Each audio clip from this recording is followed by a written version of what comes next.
That was happening, and we were responding to that fire to try to mitigate it. Other people nearby were blowing off fireworks in their backyard. They caught their backyard and trees on fire. So we're seeing it continually happening. That's why we have such an incredible spike in our 911 calls. The significant injuries that we see, what happens to the kids, the pets, the combat veterans, and the wildfires. We'd rather people stay away from blowing up the fireworks in your neighborhoods and your cul-de-sacs. Go see that public professional show and not have them take place in your backyard.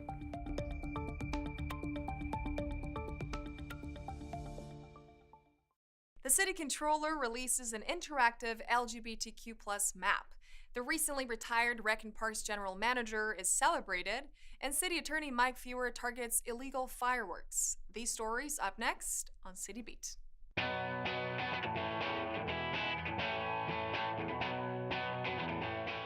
Controller Ron Galprin released LGBTQ+ Pride, Progress, and Perseverance, an interactive digital story map exploring LA's LGBTQ+ history. The site highlights overlooked landmarks such as the Las Memorias AIDS Monument in Lincoln Heights and the Black Cat in Silver Lake. It also features information on current issues facing the community, including anti-LGBTQ+ legislation and attacks on LGBTQ+ students. To view the interactive map, visit lacontroller.org. The Los Angeles City Council celebrated the retirement of Michael Shull, the Department of Recreation and Parks General Manager. It is a big loss for us as a city, but you've taken what was a department with a lot of turmoil and given it not only stability, but vision.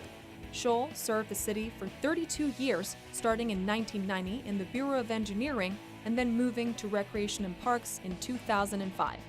In his position, Shull worked to increase park access, advance gender equity, decrease water usage, and grow recreational programs. To find out more about all of the services and offerings available from Recreation and Parks, visit laparks.org. City Attorney Mike Feuer warned LA residents of the dangers of illegal fireworks as the city approaches July 4th. We need to adhere to the rules that no one use fireworks on the 4th of July. All fireworks in the city are illegal for personal use.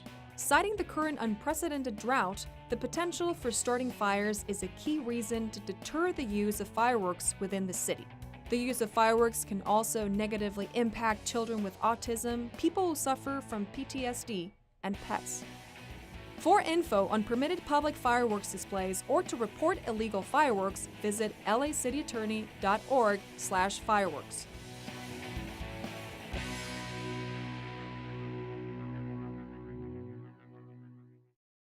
Earlier in the show, we showed you how City Council celebrated their vote to make Juneteenth an official city holiday.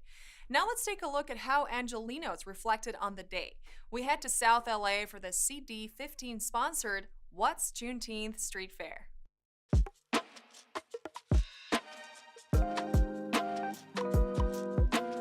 Today is our second annual Juneteenth Street Fair here in Watts. Last year was our first year, and we were able to have that street event on the day that it was marked as a national holiday. So we are having a lot of free resources, free food, entertainment, a kid zone. We have great vendors and a lot of our community partners. This is amazing. I grew up in this community, and to be able to open up the street for the community to come and walk back and forth and enjoy themselves is awesome. When I was a kid, I don't remember having this when I was a kid. So, you know, Watts is doing a great job and exposing the holiday to the community and making the community a better place. Juneteenth means a lot because as African Americans in America, we are always trying to look for a way to let people know how important and how we are in America. And so them recognizing us being freed, this is what it means to be free. Free to be able to have access to all the things that we're supposed to have access to.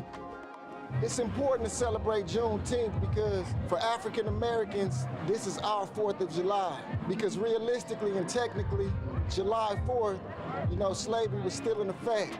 So Juneteenth represents, the time when the slaves were free. So it represents our independence and our freedom in America.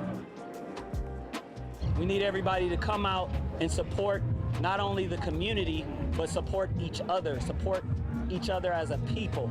This is a celebration of freedom, not only physically, but mentally. So when we all come together, we can embody that energy to free ourselves of the shackles of slavery, not only from what took place for over 400 years, but slavery of the system that we suffer from today. It's important for the community to have a day like this to celebrate, because this brings about bringing all races together, to be educated on another race. They're saying that, okay, the narrative is that we can't get along, we can't learn from each other, but that's not true. And this is what we're doing today. And today we will have the whole community of Watts that is coming together to make this day a special event. Did you know Los Angeles is the city with the largest Thai community in the world after Bangkok? 300 Thai missionary monks and city officials came together to celebrate the 50th anniversary of Wat Thai in North Hollywood, which is the first Thai Buddhist temple in the U.S. Check it out. We're here at the Wat Thai in North Hollywood, a center of religious and cultural life for the Thai community.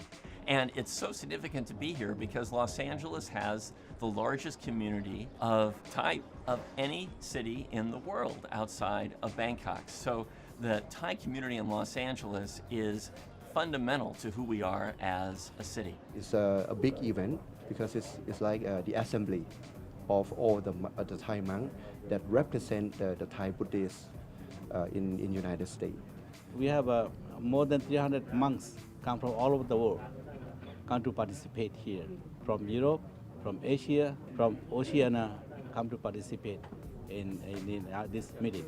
This is a rich and vibrant and ancient culture, and the Wat Thai here in my district for 50 years has been the place that has preserved and promoted that culture. It's also been a place of harmony and peace, not just for the Thai community, but for many others from South Asia, and in fact for all of us in the surrounding community. So their mission is that they will teach Buddhism to the people who is interested to learn. And we have seen lately that there's increasingly a number of people who is interested to learn the principle of Buddhism. This is the first Thai Buddhist temple anywhere in the United States. And it was constructed here 50 years ago this year in North Hollywood. So we're celebrating the creation of this marvelous institution. And we're also here to celebrate the 90th birthday of the abbot of this Thai temple. It's just an honor to commemorate the 50th anniversary of the Wat Thai here with Thai Buddhist monks from around the world who are visiting with us.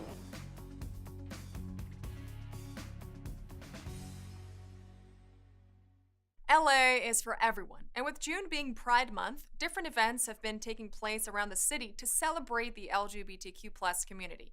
Venice held a colorful Pride Festival with live music, face painting, hula hooping, and local vendors making Venice louder and prouder than it's ever been. Let's take a look. Venice Pride is a celebration of the community. We're all about diversity, acceptance, and inclusion. Venice always has been historically a place for everyone, and we're really encouraging everyone to be who you are, be your true, authentic selves. My first Pride event, and I was really excited because I've never been around this many gay people in my life.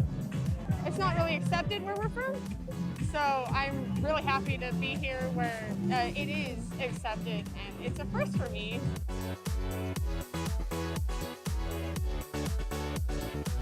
It's a celebration.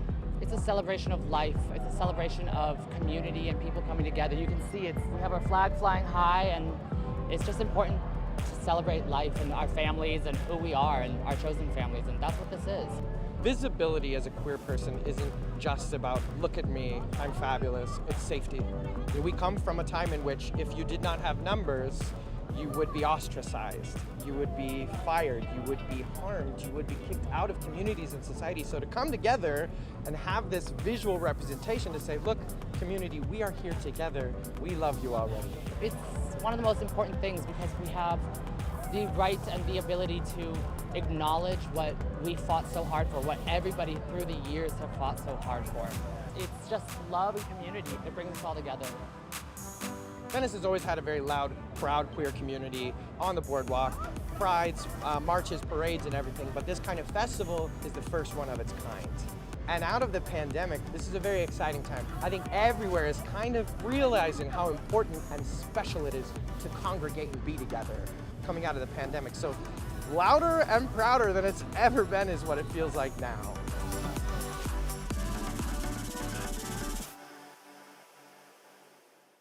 Our City of Angels is better because of the women and men who help keep our water and power systems running safely and smoothly.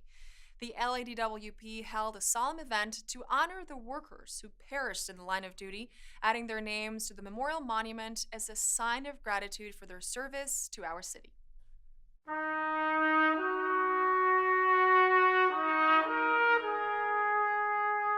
Today we're here to update the LADWP Fallen Employee Memorial, adding 3 new names to the memorial. Vincent Martinez, Don DeYoung, and Michael Lemester.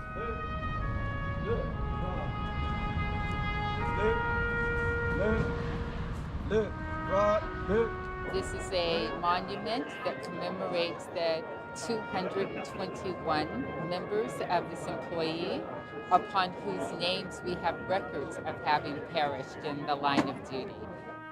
These are the names of missed fathers and husbands, sons and daughters, cherished friends, colleagues, city workers.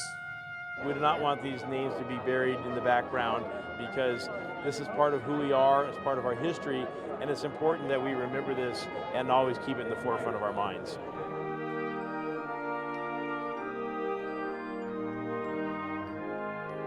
The city wouldn't have been built, would not have grown, and could not sustain itself without the workers of DWP. When there's storms or heat waves, when you wouldn't want to be outside, you shouldn't be outside, that's when our people respond. For 24 hours a day, whether it's 30 degrees or 105 degrees, they're in the field, climbing poles, fixing generators, maintaining our facilities, going down into holes on the hottest of days when literally we had the lines melting. They've missed meals with their families, dance recitals and Little League games.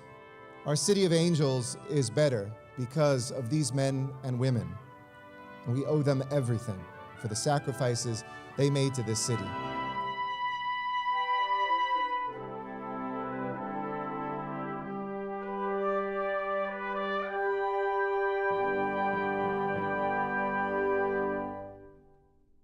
There is no better feeling than having your voice heard and solutions delivered. Our own Maria Hallbrown sat down with LA Civil Rights Executive Director Capri Maddox to discuss the city's first participatory budget program, LA Repair. LA Repair will dedicate $8.5 million to help 9 underserved areas in Los Angeles, with community members making decisions on how to spend the money. Here's that story. I think we can all agree that there is something so empowering and uplifting when your voice is heard and people truly listen, which is why I'm delighted to be joined today by Capri Maddox, here to talk about an incredible program, LA Repair. So nice to have you here, Capri. Thank you for having me, Maria. Thanks. LA Repair is pretty much the umbrella title to a bucket of money that is going to be distributed amongst certain areas of Los Angeles. Yes. So how does it work exactly? These repair funds, through the participatory budgeting process, will provide an opportunity for $8.5 million to be shared for over 9 repair zones in the city of Los Angeles. And these are areas that are underserved, that have suffered a number of wrongs in the past. So we want to be intentional with the support of the mayor and city council to make sure that we lift those communities and create a level playing field for all Angelenos. What have you seen so far? And if you could imagine a perfect outcome for this LA Repair project, what would you hope to see within these regions that have been, these areas that have been designated? Maria, what we want to do is to be present and intentional with communities in need. And we want to show them that we see you, we hear you, and we're ready to make a difference. And we're going to do it with you and your input to make your community better, because who knows their communities better than the people that live there? So what's the time frame of this whole thing? We actually are going to start this work in the Mission Hills, Panorama City, North Hills area, that's one area, and then we'll have Boyle Heights as the second area, and our third area is Southeast Los Angeles, and that is South LA, just east of the 110 freeway. We will actually have the advisory committees submit all of their applications by July 1st. So if you want to participate and to be an advisory committee member, you need to submit your application to repair.lacity.org by July 1st. Well, I can't wait to hear how all this plays out. It's very exciting. So congratulations on all levels. Thank you. Thank you so much, Maria. Keep the faith, keep the fight. I will, absolutely. Thank you.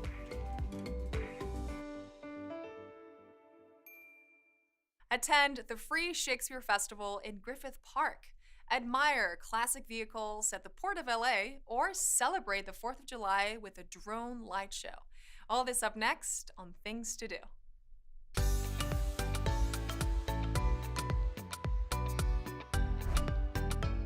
Griffith Park welcomes theater lovers to enjoy free Shakespeare theater performances during the summer. The Shakespeare Festival 2022 will kick off the season with The Night of the Burning Pestle, a play by Francis Beaumont, a friend of Shakespeare. Family audiences will have a chance to enjoy this unique outdoor comedy produced by the independent Shakespeare Company at the Old Zoo on Crystal Springs Drive. The Night of the Burning Pestle will be performed from July the 2nd until July the 31st from Wednesday to Sunday at 7 p.m.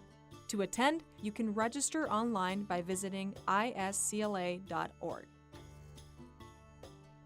The Port of Los Angeles, after a 2-year hiatus, is bringing back the popular patriotic event Cars and Stripes Forever. If you are a classic vehicle lover, be sure to attend this free, fun, and family-friendly event where you can admire more than 100 pre-1975 classic cars and motorcycles. There will also be live musical performances as well as food trucks and a beer garden. The event will finish with a dazzling fireworks presentation. Cars and Stripes Forever is a free event open to families and people of all ages, taking place on Friday, July the 1st from 5 p.m. to 10 p.m. at the LA waterfront. To make getting there easier, there will be low-cost parking at Harbor Boulevard and 1st Street and a free shuttle to and from downtown San Pedro. For more details, check out the community tab at portoflosangeles.org. The Hanson Dam will have the city's first ever sponsored drone light show to celebrate the 4th of July. Councilwoman Monica Rodriguez is inviting Angelenos to attend this free light show, which will also feature live music, local food, and resource booths. Everyone is welcome to attend. The Hanson Dam 4th of July drone light show will take place on Monday, July the 4th from 5 to 9 p.m. at the Hanson Dam Soccer Fields located at 11658 Foothill Boulevard in Lakeview Terrace. For more information, check out the Events tab at Councilwoman Monica Rodriguez's website at cd7.lacity.org. And that's a look at some things to do.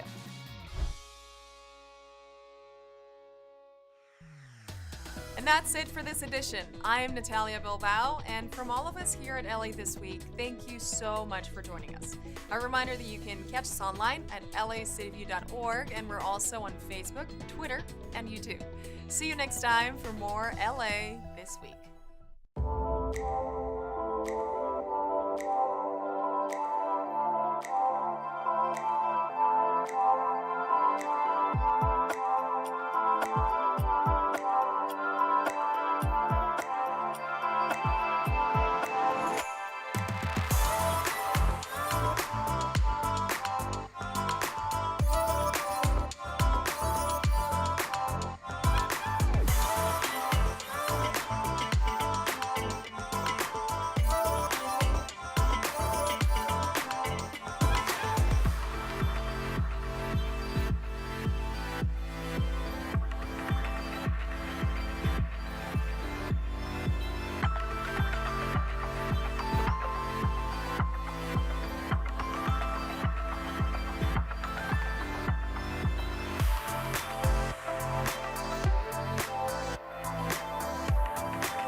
Ever notice how we no longer focus our attention on one thing at a time? We don't just walk or even just drive. We focus on so many different objects, we don't notice the dangers ahead of us. We're a distracted society. We're blind to the importance of being safe, to the things that really matter. Blind to the things that could actually save our life. We're blind to everything surrounding us. Be aware, move with care, watch the road.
Today is Wednesday, June 29th.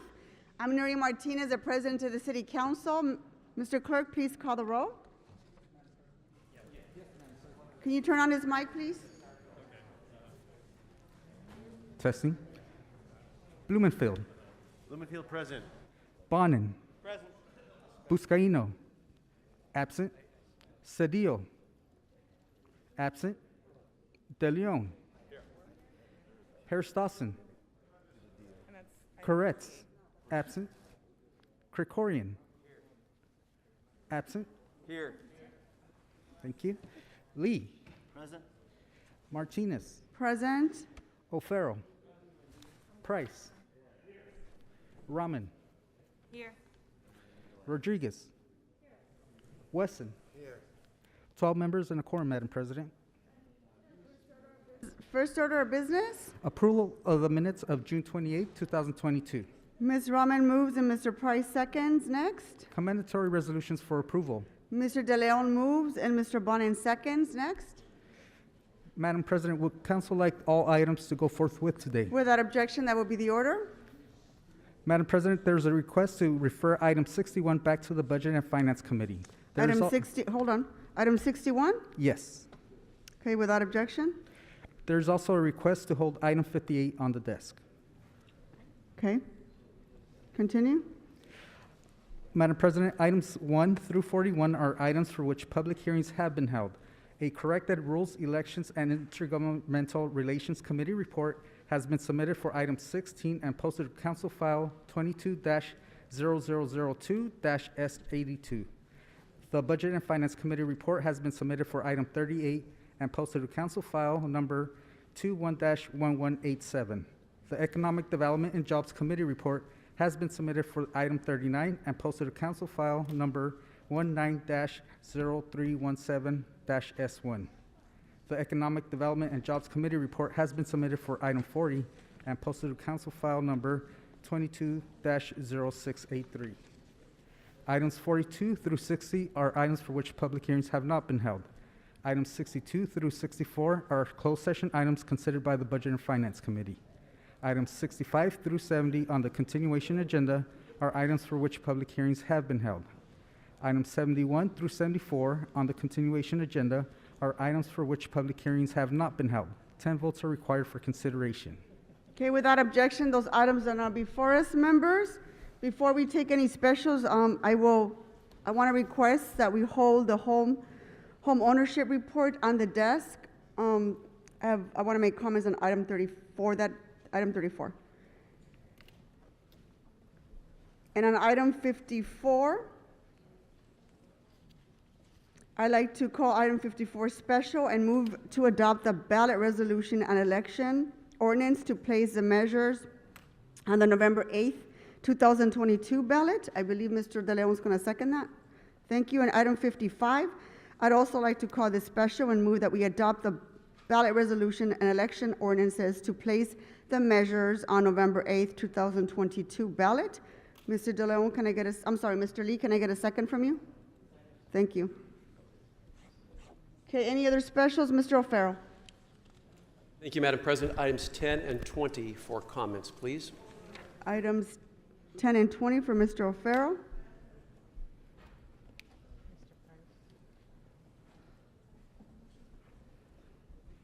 Mr. Price? Thank you, Madam President. Item 49 for an amendment. I think it's being circulated.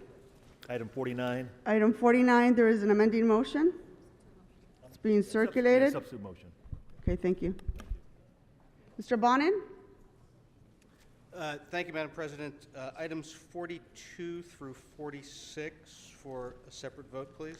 42 through 46. And then just want to double check that we're holding 41 on the desk for an amendment. Yes? Great. Yes, 41 is being held on the desk. Thank you.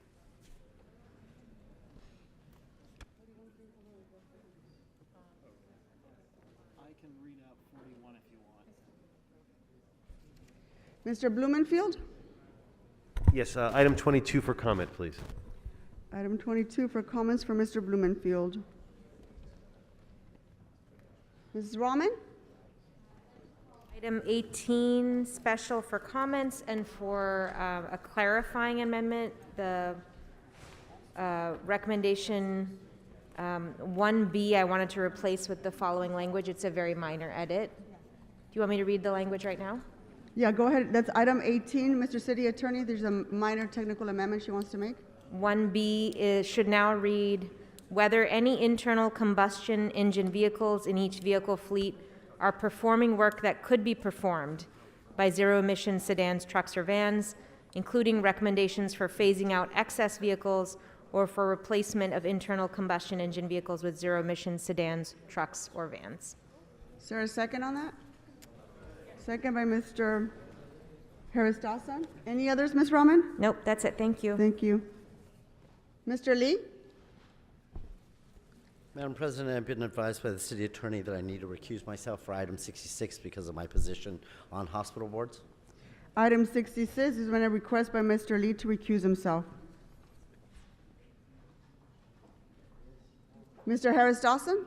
On behalf of Mr. Buscaino, I'd like to call number 58 special for an amendment, which I believe the City Attorney has. I do. I'll read it out. So the motion is that in the matter of the communication from the Planning Department relative to an interim control ordinance to prohibit the issuance of permits or certificates of occupancy associated with demolition, building, use of land or grading for all truck-related uses to prevent the establishment of new or the expansion of existing truck-related uses, including but not limited to truck parking, truck storage, trucking yard, and trucking terminal on all industrial zoned properties within the Wilmington Harbor City Community Plan Area to protect the public health, safety, and welfare.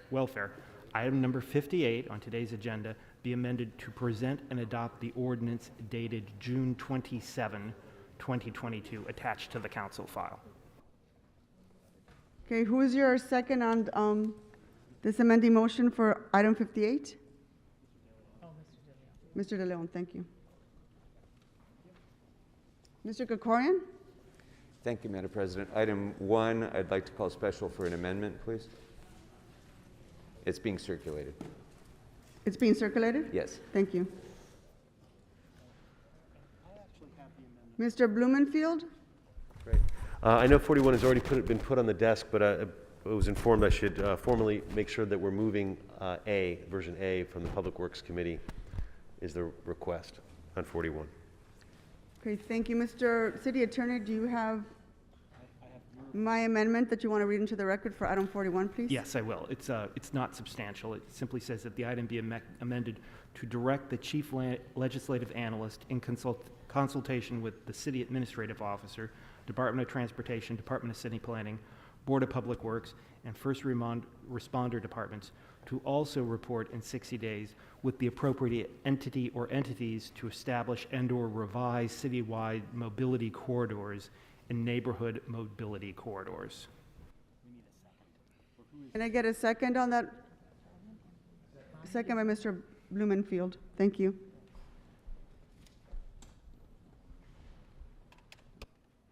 Any other specials, members?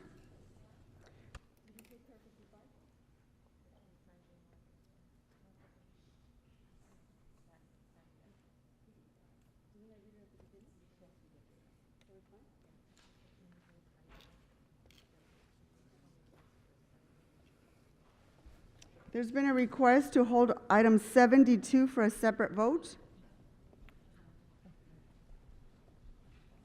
Okay, Mr. Clerk, can you tell me what are the available items for us to vote on?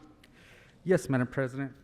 There are cards on items 1 through 40, 125, 42 through 60, and 66 on the continuation agenda. The council may now vote on items 2 through 9, 11 through 17, 19, 21, 23 through 33, 40, 65 through 71, 73, and 74. All right, let me repeat this one more time. Items 2 through 9, items 11 through 17, items 19 through 21, 23 through 33, item 40, items 65 through 71, item 73 and item 74, is that correct? Correction, Madam President, it's item 19 and 21. So not item 20, just item 19 and 21. Correct.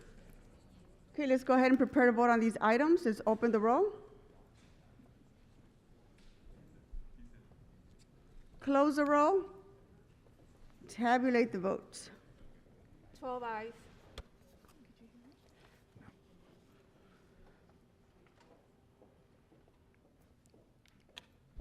Madam Okay, President. why don't we, go ahead. The council may not also vote on the closed session items 62 through 64. Mr. Gregorian, would you like to speak to the closed session items? Thank you, Madam President. Each of these items is a routine settlement that Budget and Finance recommends approval of City Attorney's recommendations. Those matters can be taken up in open session unless members have questions or concerns.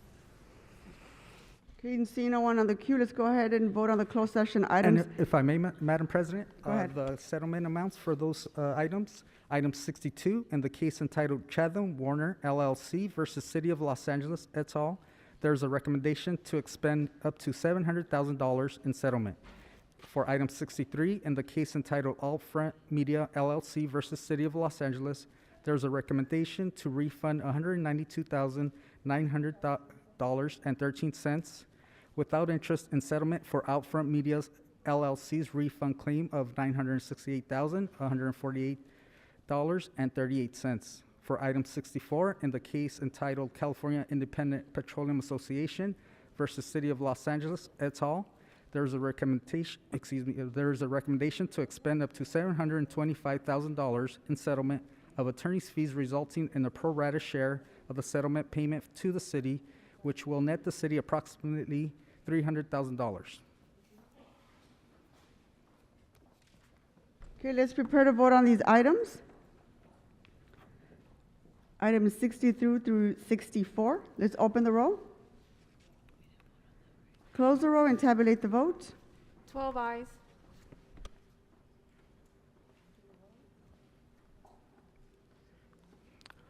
For the record, Madam President, item 66 was held for separate vote.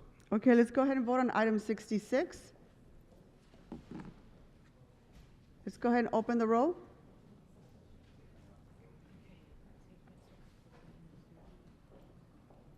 Close the roll and tabulate the vote. 10 ayes.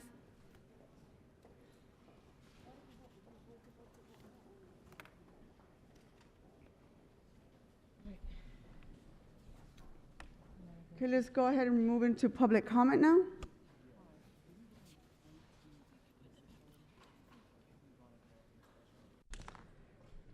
The first speaker is Daniel Franquez. Are you here?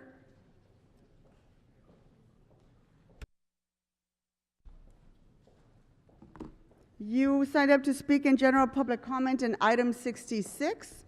Just so that you are aware, we just voted on 66 and it passed. But go ahead.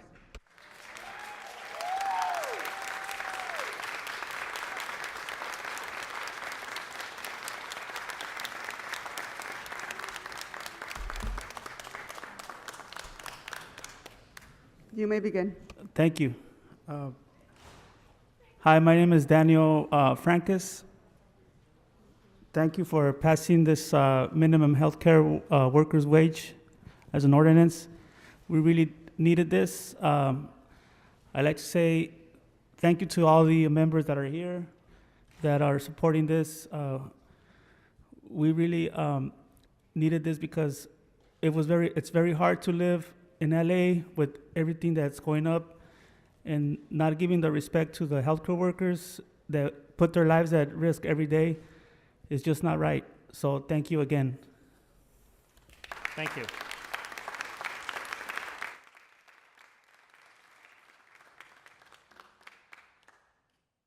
The next speaker is Esme Grubbs.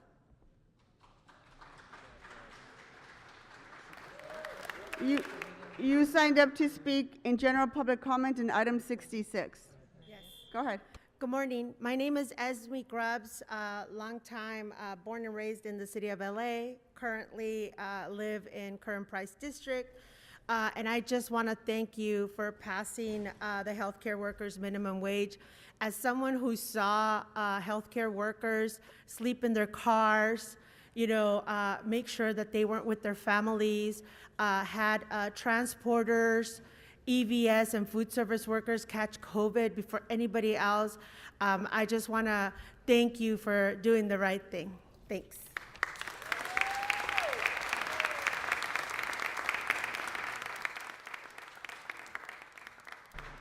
The next speaker is Steve Norris.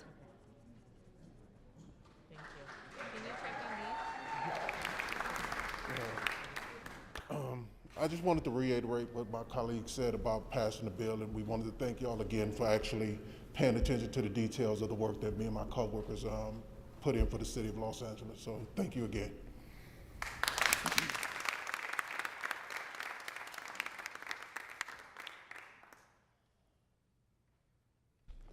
The next speaker is William Houston.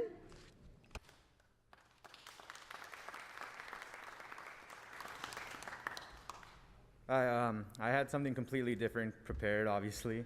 I just want to say thank you so much to all the council members for passing this. This is going to help a lot of people.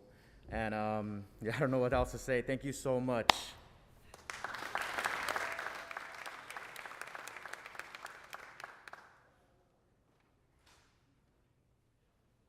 Next speaker is Arnold Sachs.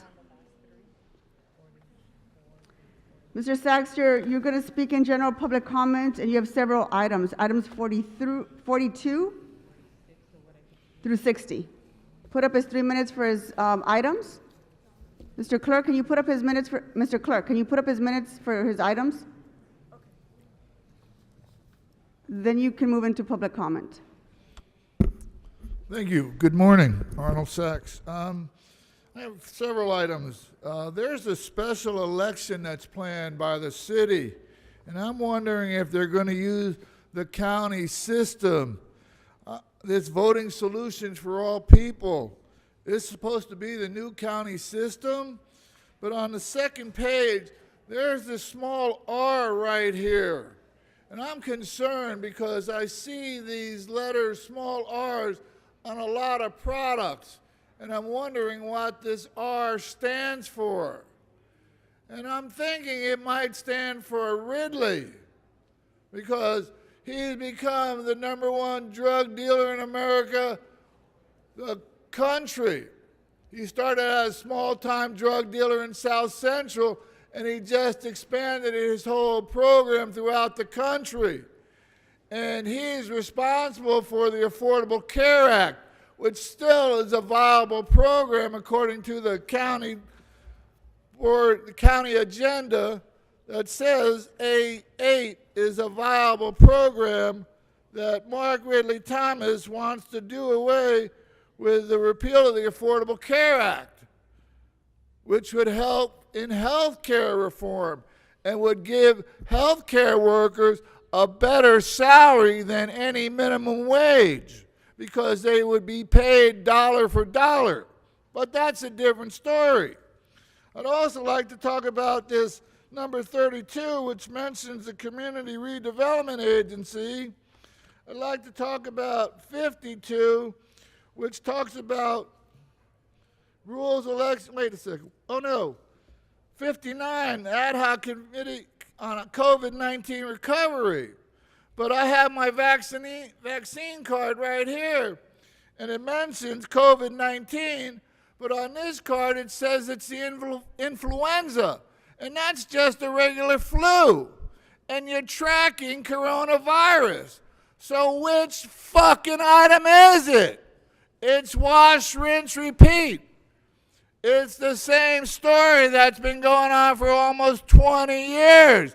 I've been to 1,300 meetings in this chamber, in the Board of Supervisors, and at goddamn Metro, and it's the same stuff. But that's just another story. What else we got here? We got LA Repair. But this is the same city that brought the KKK into this fucking chambers. And they were real happy about that. Herbie, whose house is this? You got Ghana's Herbie. Herbie, you remember how you walk around and said, this is my fucking house? Mr. Sachs. Mr. Sachs. When you shout, it really disrupts the interpreter Oh, who's trying to excuse me. interpret the meeting. I'm a It's little bit extremely upset. rude. I'm So a I little ask bit you to please upset. have some decorum and speak slowly so that she can interpret you. Thank you. And please address your remarks to the body as a whole or as to the chair. Well, just Now him you're was ready walking for your around general saying public this was comment, his so I'll house. set you in a minute. So this one here, June 22nd, item number 5 mentions employee ownership in the city's local business district. So you think they're talking about city employees. Maybe that has something to do with the lack of community involvement in some of these items. You have a 60-item agenda, you have 5 items that include community involvement. How come there's so little community involvement in these items? Don't you have some time to speak to your constituents and find out exactly what they want? Maybe you should do something about cleaning up the air instead of doing all this building. I understand they want to go to all electric. Where are they going to get the money from? Where are they going to get tax dollars from? The county of Los Angeles is spending, their budget's $100 million a day. They have a budget of $36 billion. That's $100 million a day. They've got people that are making over $3,000 an hour. What are the minimum wages here for county city employees? Is that available for the public to see? No. But it's a real problem because there's never any money left over at the end of the year. And it's just wash, rinse, repeat. And it's getting pretty old. You think you ought to come up with Thank a you, different... Mr. Sachs.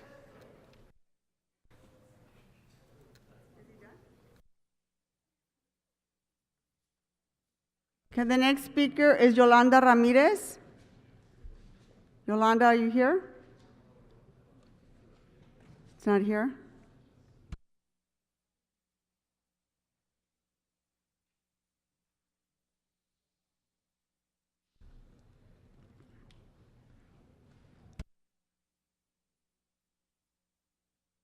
Brian Baldoff, are you here? You signed up to speak on item number 1. Yes, good morning, Council. My name is Brian Baldoff. I work at the Mountains Recreation Conservation Authority, the MRCA, and I'm here to support item 1, which is the Taylor Yard G2 IFR. The MRCA is a long-term partner of the city in both acquiring and developing improvements at Taylor Yard, and we strongly support the current IFR. The vision for Taylor Yard is to be a river-adjacent open space with habitat restoration and passive recreation, and that is what the MRCA does all throughout Los Angeles. We currently have a 12.5-acre easement over the Taylor Yard G2 parcel that abuts with the Bowtie parcel, and look forward to working with the city. The MRCA is leading community engagement efforts for the 100-acre partnership, and we support the recommendations within the council file for formally forming a partnership called to jointly implement the project. Lastly, I just wanted to note that the MRCA and the state have been big financial supporters of Taylor Yard and improvements. There have been over $100 million in investments so far, and the state and the MRCA will continue through our partner, the Santa Monica Mountains, to help bring funding to this project. Thank you. Thank you. Thank you.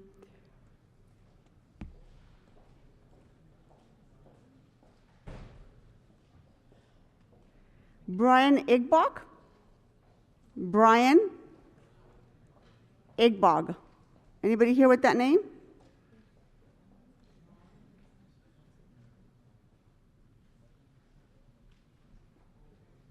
Chad Kroger?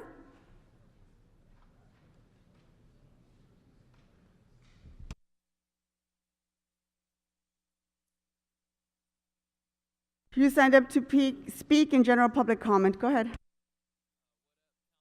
Ms. Chad Kroger. I'm here with my colleague, JT. What up? I come to you deeply unstoked by the recent decision to overturn Roe v. Wade and in doing so restricting women's rights and setting back human/stoic progress. Not chill. I realize I need to do something to show solidarity with the ladies, so from this moment forward, I will not be having sex. I know, it's a huge sacrifice.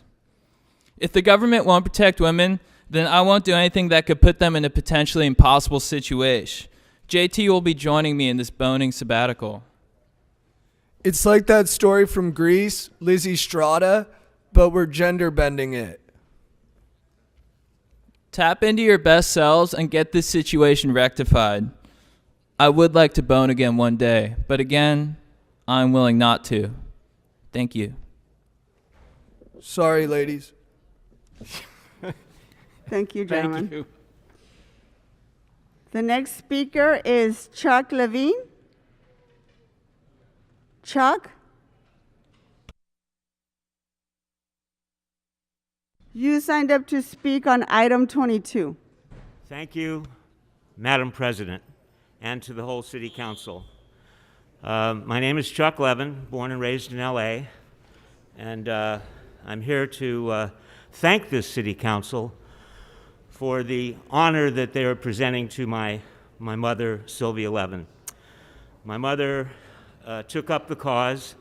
I introduced her to the cause of registering voters, and I had done this since 1968, since I became 21. After we passed the 26th Amendment to the U.S. Constitution, lowering the voting age to 18, there were millions of Californians that were then eligible to vote. I asked my mother to help me on this cause just for the summer of 1973. She appreciated it. She enjoyed it. She never stopped. My mother passed in 2009, so for 36 years she registered voters. And you are, thanks to Paul Koretz. Thank you, Speaker. You're honoring my mother with a Thank you. square. Thank you. Dr. Soom Ting Wong? Is there a Dr. Soom Ting Wong here?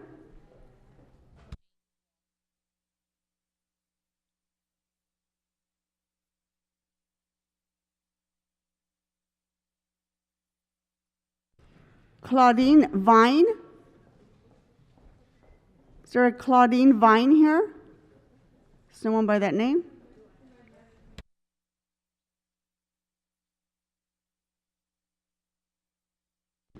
J.T. Parr? J.T. Parr? Is no one here with that name?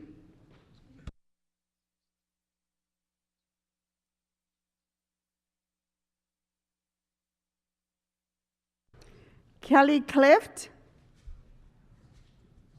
Kelly Clift? Good morning. You signed up to speak in general public comment. Good morning, City Council. Under Public Works, I would like my father, who was murdered, Walter R. Cliff, to have a square designated Walter R. Cliff Wife and Daughters Square, 109th Place and San Pedro, zip code 90061.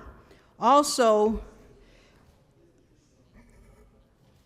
under the Civil Rights Act of 1871, the Ku Klux Klan Act, Klan members and sympathizers were so powerful enough that law enforcement would not arrest them. I am asking City Council, I'm asking the Mayor, Garcetti, please arrest the Los Angeles police officers that were involved with raping me in the sleep. The murder of my father, Walter Cliff. Please have these police officers arrested. City Council did absolutely nothing. The mayor, Antonio Villagrosa, former mayor, did nothing. Kelly A. Cliff versus Los Angeles District Attorney's Office. Do not be a sympathizer. Arrest these people today. Thank you. Thank you. Thank you. The next speaker is Muntu.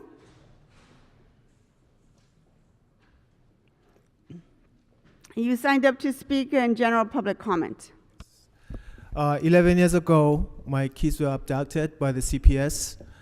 10 years ago, I asked to speak to the director of the DCSF, Adrian Olson.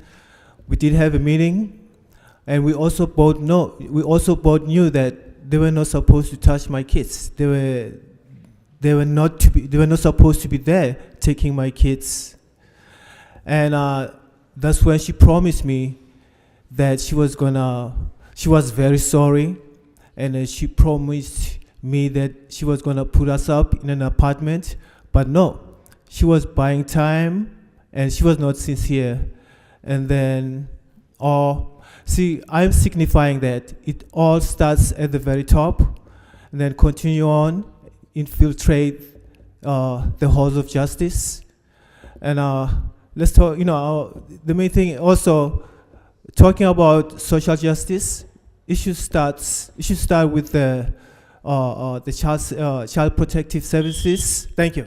Thank you.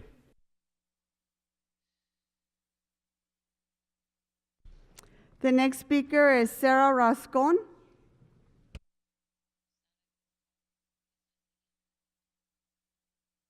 Sign up to speak on item number 1. Good morning, Council. My name is Sarah Rascon. I'm the Environmental Equity Officer for the Mountains Recreation Conservation Authority. As my colleague mentioned, we are a local public agency dedicated to the preservation, acquisition, and protection of open space, urban and river parkland that is easily accessible to the public.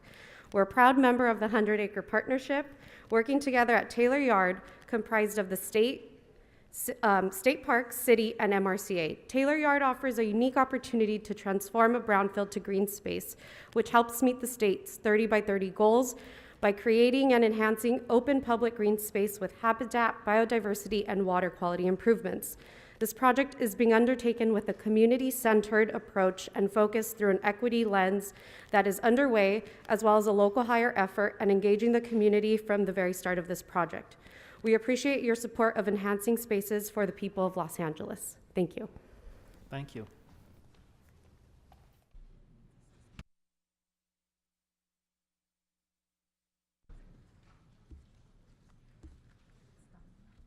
Okay, that was the last speaker, so we're going to go ahead and close public comment for today's meeting. Members, we're going to vote on the following items. Items 35 through 40, item 47 and 48, items 50 through 53, items 56 through 57, items 59, and item 60. Please open the roll. Close the roll and tabulate the vote. 12 ayes. Okay, let's move on to item number 10, called special by Mr. O'Farrell. Thank you, Madam President. The state of California has a nearly $100 billion surplus. That's $100 billion with a B. So we have an opportunity and an obligation to fight for a share of that surplus that is commensurate with the need, considering LA County has 1/4 of the state's population, which leads me into my remarks here. In September of 29, my office partnered with HCID LA to host the first city summit on poverty prevention to identify innovative solutions to alleviate poverty, and the subsequent report found that 58% of LA renters were rent burdened, and this was pre-COVID-19. That means that 58% of renters are spending more than 30% of their income just to stay housed. And it cannot be overstated how much we desperately need to continue our efforts to provide rental assistance to prevent possibly thousands of Angelenos falling into homelessness. This pandemic has exposed the magnitudes of our structural and social inequities like nothing in our lifetimes previously that make it even more challenging for our residents to remain and maintain their housing.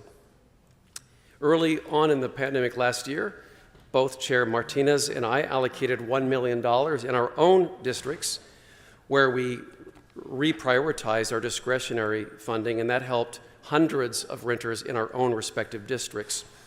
That opportunity that action opened an opportunity citywide with a $100 million version of the program as an outgrowth of these actions that we unanimously as a council supported.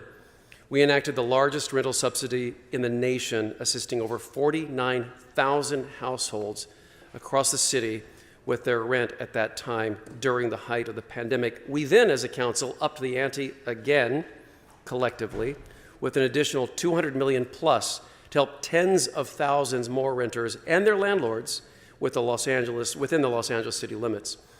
No other municipality in the United States has done anything anywhere near this magnitude to help renters stay housed in the city.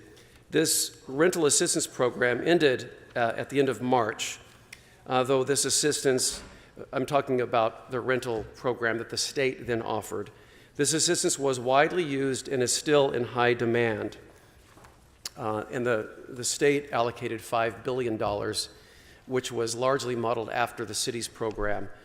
We still must do more to help our rent-burdened Angelenos survive the pandemic and its lingering effects, which is why I'm very proud to have introduced this motion.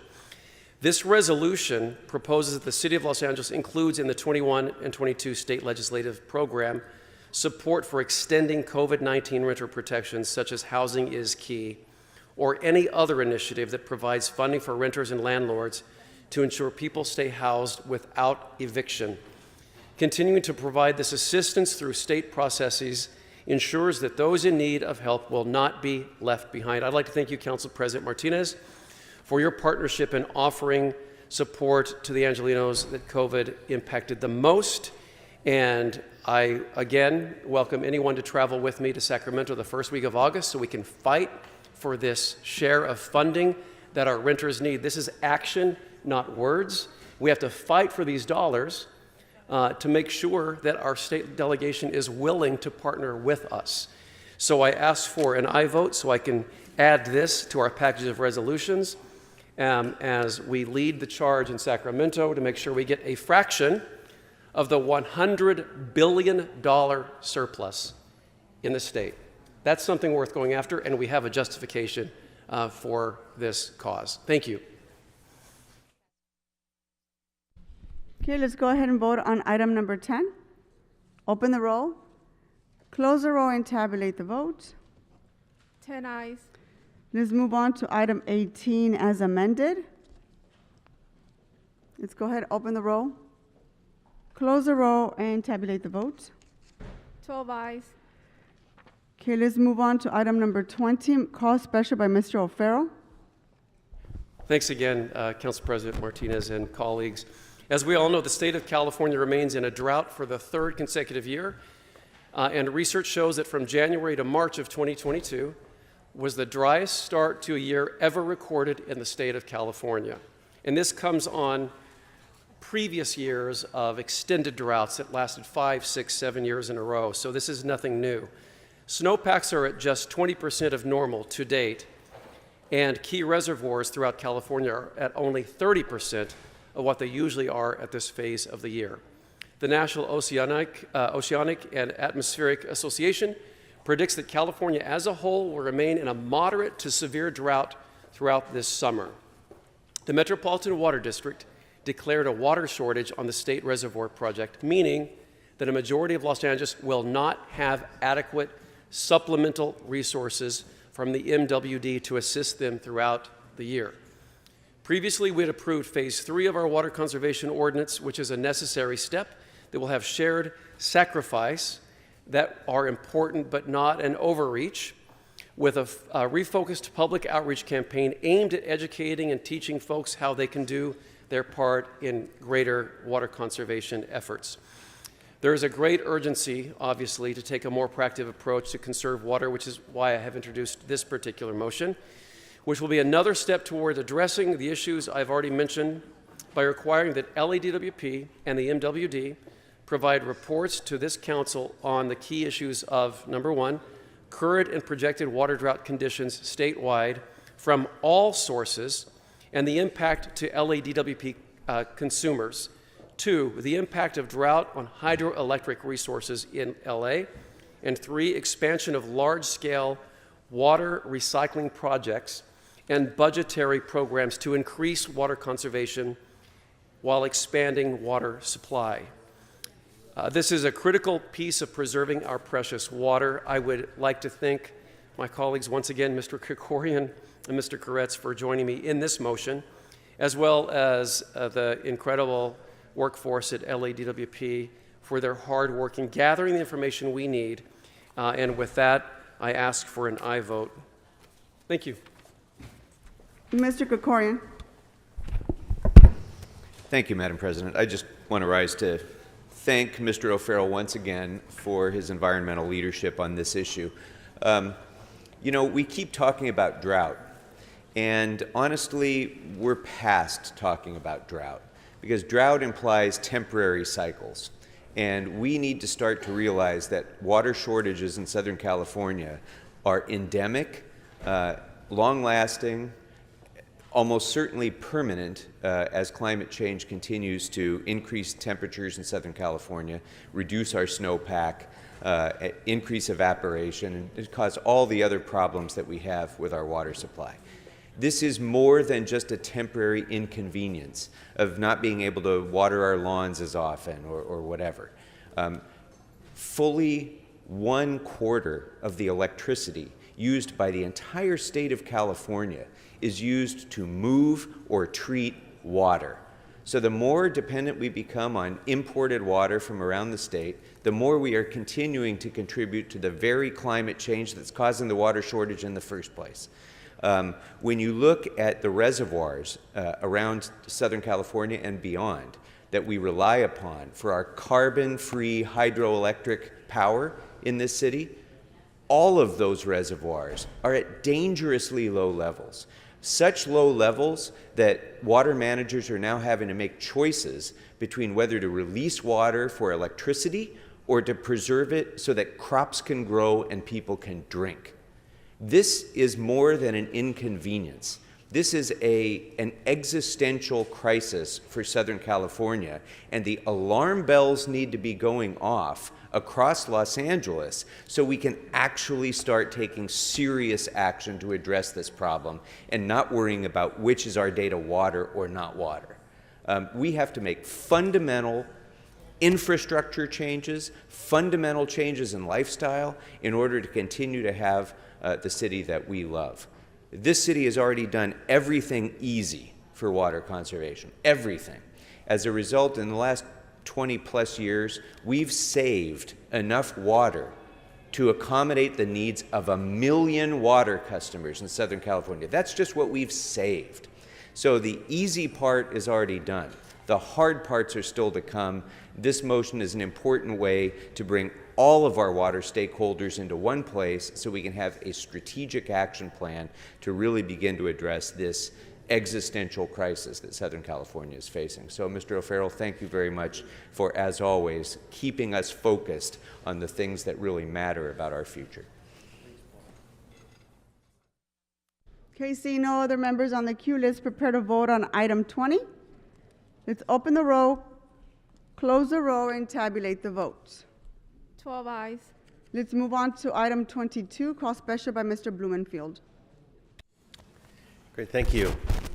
I rise on my behalf, but also on behalf of Councilmember Koretz, who wanted to do this but is unable to be here today, to ask for your support for item 22, the dedication of Sylvia 11 Democracy Square, which would be located at Fairfax and Rosewood, 1 block north of Cantor's Deli, where Sylvia set world records registering voters, as well as doing it in other locations. By way of introduction, many of you know Chuck Levin. He spoke earlier and very eloquently about his mother. He's in the back of the room right now. I've known Chuck 20+ years. I knew him. He was part of the Berman team years ago, and there is no other canvasser like Chuck, and I've had the privilege of walking with Chuck out there on campaigns. But this is about his mother and the link. Sylvia, she passed away in 2009. She got started by joining Chuck one day, helping him to register voters, and that's when her own volunteerism just took off. She went on her own, registering thousands and thousands of voters. She was one of the most enthusiastic civic activists. Everyone who knew her admired her and agrees that she deserves this special recognition and that LA is honored by her devotion to this cause. And this is a cause that is currently under threat. You know, watching the January 6th hearings, we realize democracy is very vulnerable. But one of the foundations that keeps that democracy strong is people like Sylvia Levin, who were out there registering people to vote, saying you've got to participate. Democracy works when we all work together. That passion for expanding our appreciation for elections and voting, and by extension, encouraging involvement in our community and our country is just so important. Sylvia Levin Democracy Square will be a symbol of tireless civic engagement and the power of a single individual, with a sign that will hopefully read, Sylvia Levin Democracy Square, civic activist, voter registration icon, 1917 to 2009. I and Councilmember Koretz strongly ask for your aye vote on this item. Mr. De Leon? Thank you very much, Madam President. I want to associate my comments along with our colleague, Bob Blumenfield. Felicidades, congratulations, Mazel Tov, to Chuck with regards to the naming of this square of your mother, Sylvia Levin.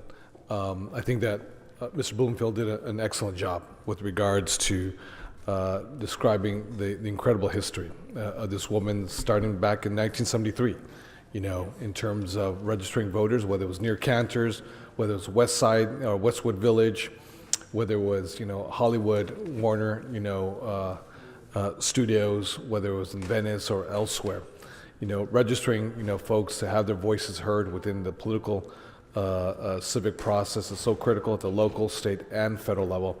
I didn't have the honor to know your mother, Chuck, but I know you, and I know what you've done and what you're capable of doing. And you are a fixture on the streets of the city of LA. You are one of our treasures who believes truly in democracy. And I know that you just don't hang out on the west side, because I've seen you on the east side, and the northeast part of LA and elsewhere, and down in South LA as well too. So you go, wherever there are registered voters to be registered or potentially registered voters, you go where folks need to go and vote, regardless of who they are and where they come from, the color of their skin, their zip code. So I just want to say, congratulations to your family. I know that your mother is looking above, and smiling very proudly at her son and what you've accomplished today. So thank you very much. Felicidades. Ms. Rodriguez? Thank you, Madam President. I just wanted to rise and join my colleagues, and thank you, Mr. Blumenfield, for that really outstanding synopsis of what an incredible legacy. I think we've seen a continued deterioration of activism, frankly, that it becomes very easy for people to show up for one day of rally. They show up for a couple of tweets. But change is really derived in the sustained activism that clearly Sylvia leaves a legacy of. And so I think this is just a really special tribute at a moment in time when we're seeing this continued attack on our democracy. And I felt compelled to rise and congratulate and thank you for doing this, because I think we need to celebrate the work of the activists more that do the sustained work in changing the pages of history. Because it doesn't happen on one day of activism. It doesn't happen with one tweet. It doesn't happen. It is a sustained level of engagement in voter registration, in getting people to turn out to participate in elections. It's all of these things that really matter. And clearly, this is a legacy that is reflective of that. And so I just want to thank you, because I feel compelled in this moment in time that we continue to celebrate and uplift and recognize the individuals that have contributed to that sustained change here in our city. And so thank you, Chuck, for sharing your mother with us in our city. And this legacy, I think, is really just perfectly timed for the moment in time that we're living through. So thank you for doing this, Mr. Blumenfield. Mr. Wesson? Yeah, thank you, Madam President and members. And Ms. Rodriguez used the correct word, compelled. And I feel compelled to get up just for a moment because I had the pleasure to know Sylvia, and I've known Chuck longer than I will state, because I look much younger than I really am, so I won't say how long that I know him. My waistline was slimmer and his hair was blonde.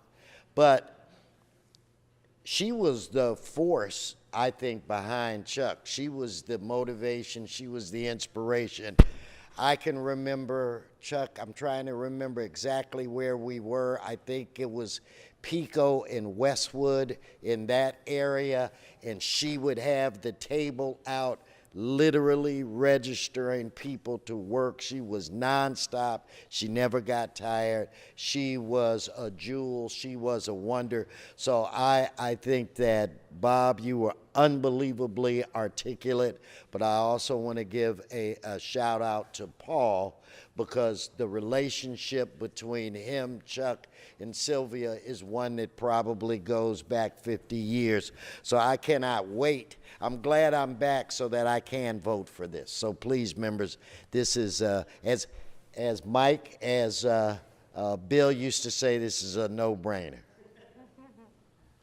Seeing no other members on the queue, let's prepare to vote on item 22. Let's open the roll, close the roll, and tabulate the vote. 12 ayes. Okay, members, let's move on to item 35. I'd like to just take a moment to highlight the importance of item 34. I meant to say 34. On today's agenda, this item is a report back from the Housing Department in response to the motion that I introduced in January to identify ways to expand the first-time homebuyers program for middle-class families here in Los Angeles. The Housing Department produced an excellent report with an analysis that pointed clearly to the need to not only increase the funding for the assistance program, but to also increase the ceiling for the loans, especially since over the last 5 years, we have seen an increase of almost 50% in home value in the city of Los Angeles. And in the last year alone, we've seen an increase of over 16%. The value of a typical home in Los Angeles is now $944,000. $944,000 to buy a home in the city of Los Angeles. Buying a home should not be an unattainable goal. And as young people are being forced out of their own neighborhoods where they grew up, this city can no longer ignore this problem. By approving this report today, we are increasing the size of the loans available to these families. We're also adding, during this budget process, $5 million through the linkage fee to expand this program.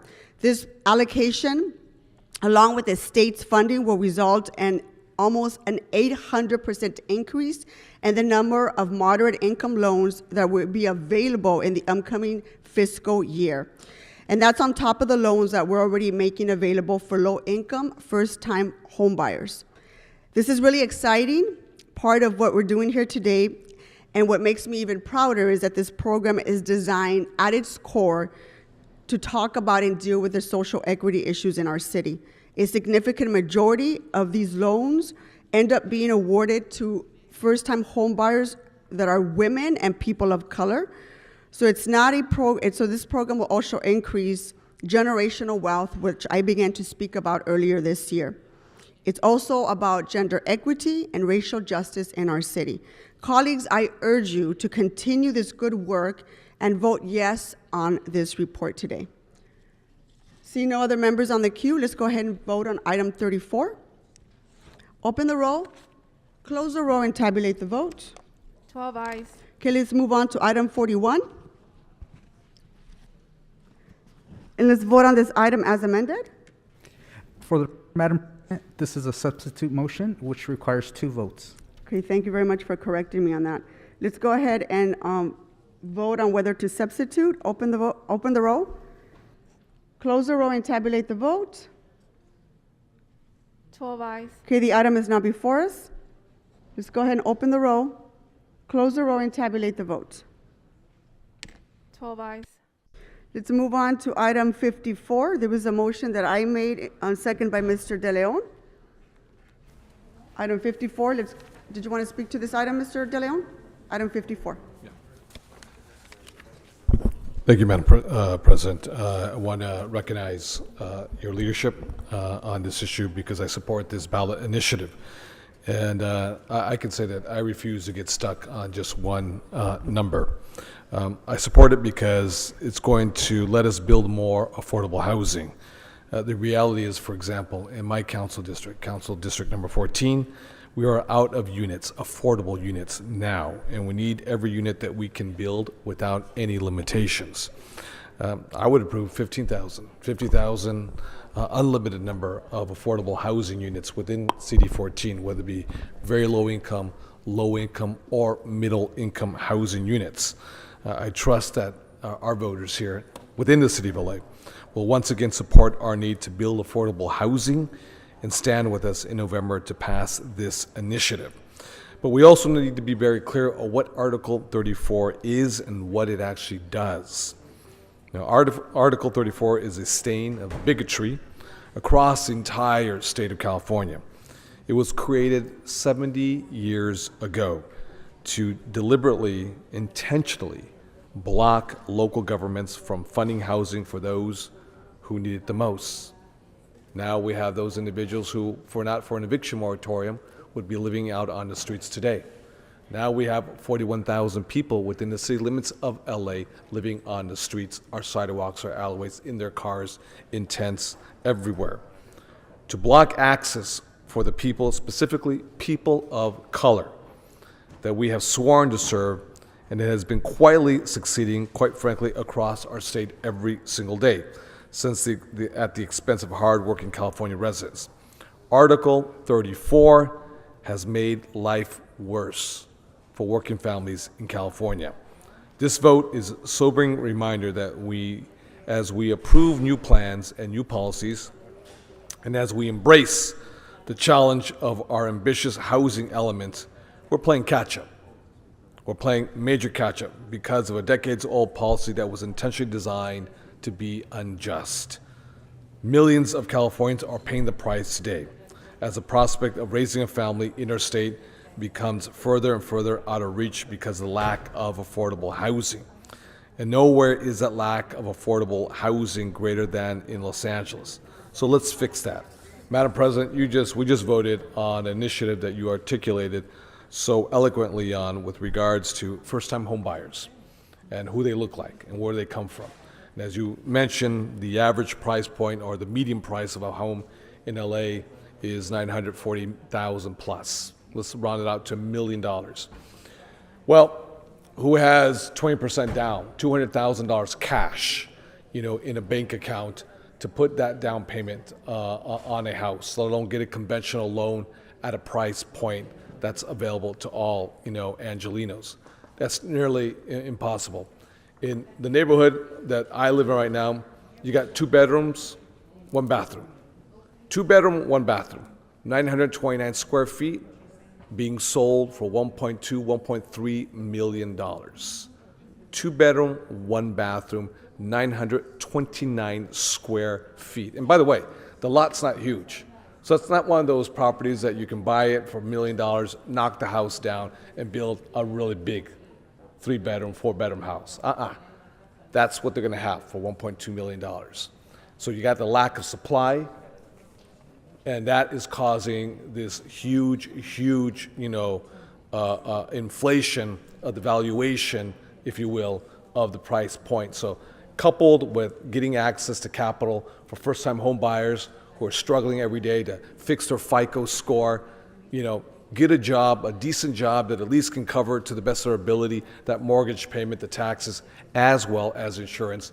But then again, you get up stuck because you have to either be super wealthy or you're super out of luck to buy a house in the city of LA. And that's why we have to give, especially our young folks that are here today, our young folks, an opportunity to buy into LA, because that creates a generational wealth. And that's why the majority of black folks, the majority of Latino folks have been marginalized historically in this city for decades, if not centuries. So, Madam President, I thank you very much on the initiative that we just voted on right now, and then thank you very much for this ballot initiative we're going to put before the people of LA so we can get rid of Article 34, so we can move forward quickly and accelerate our housing affordability, stock, and supply for the city of LA.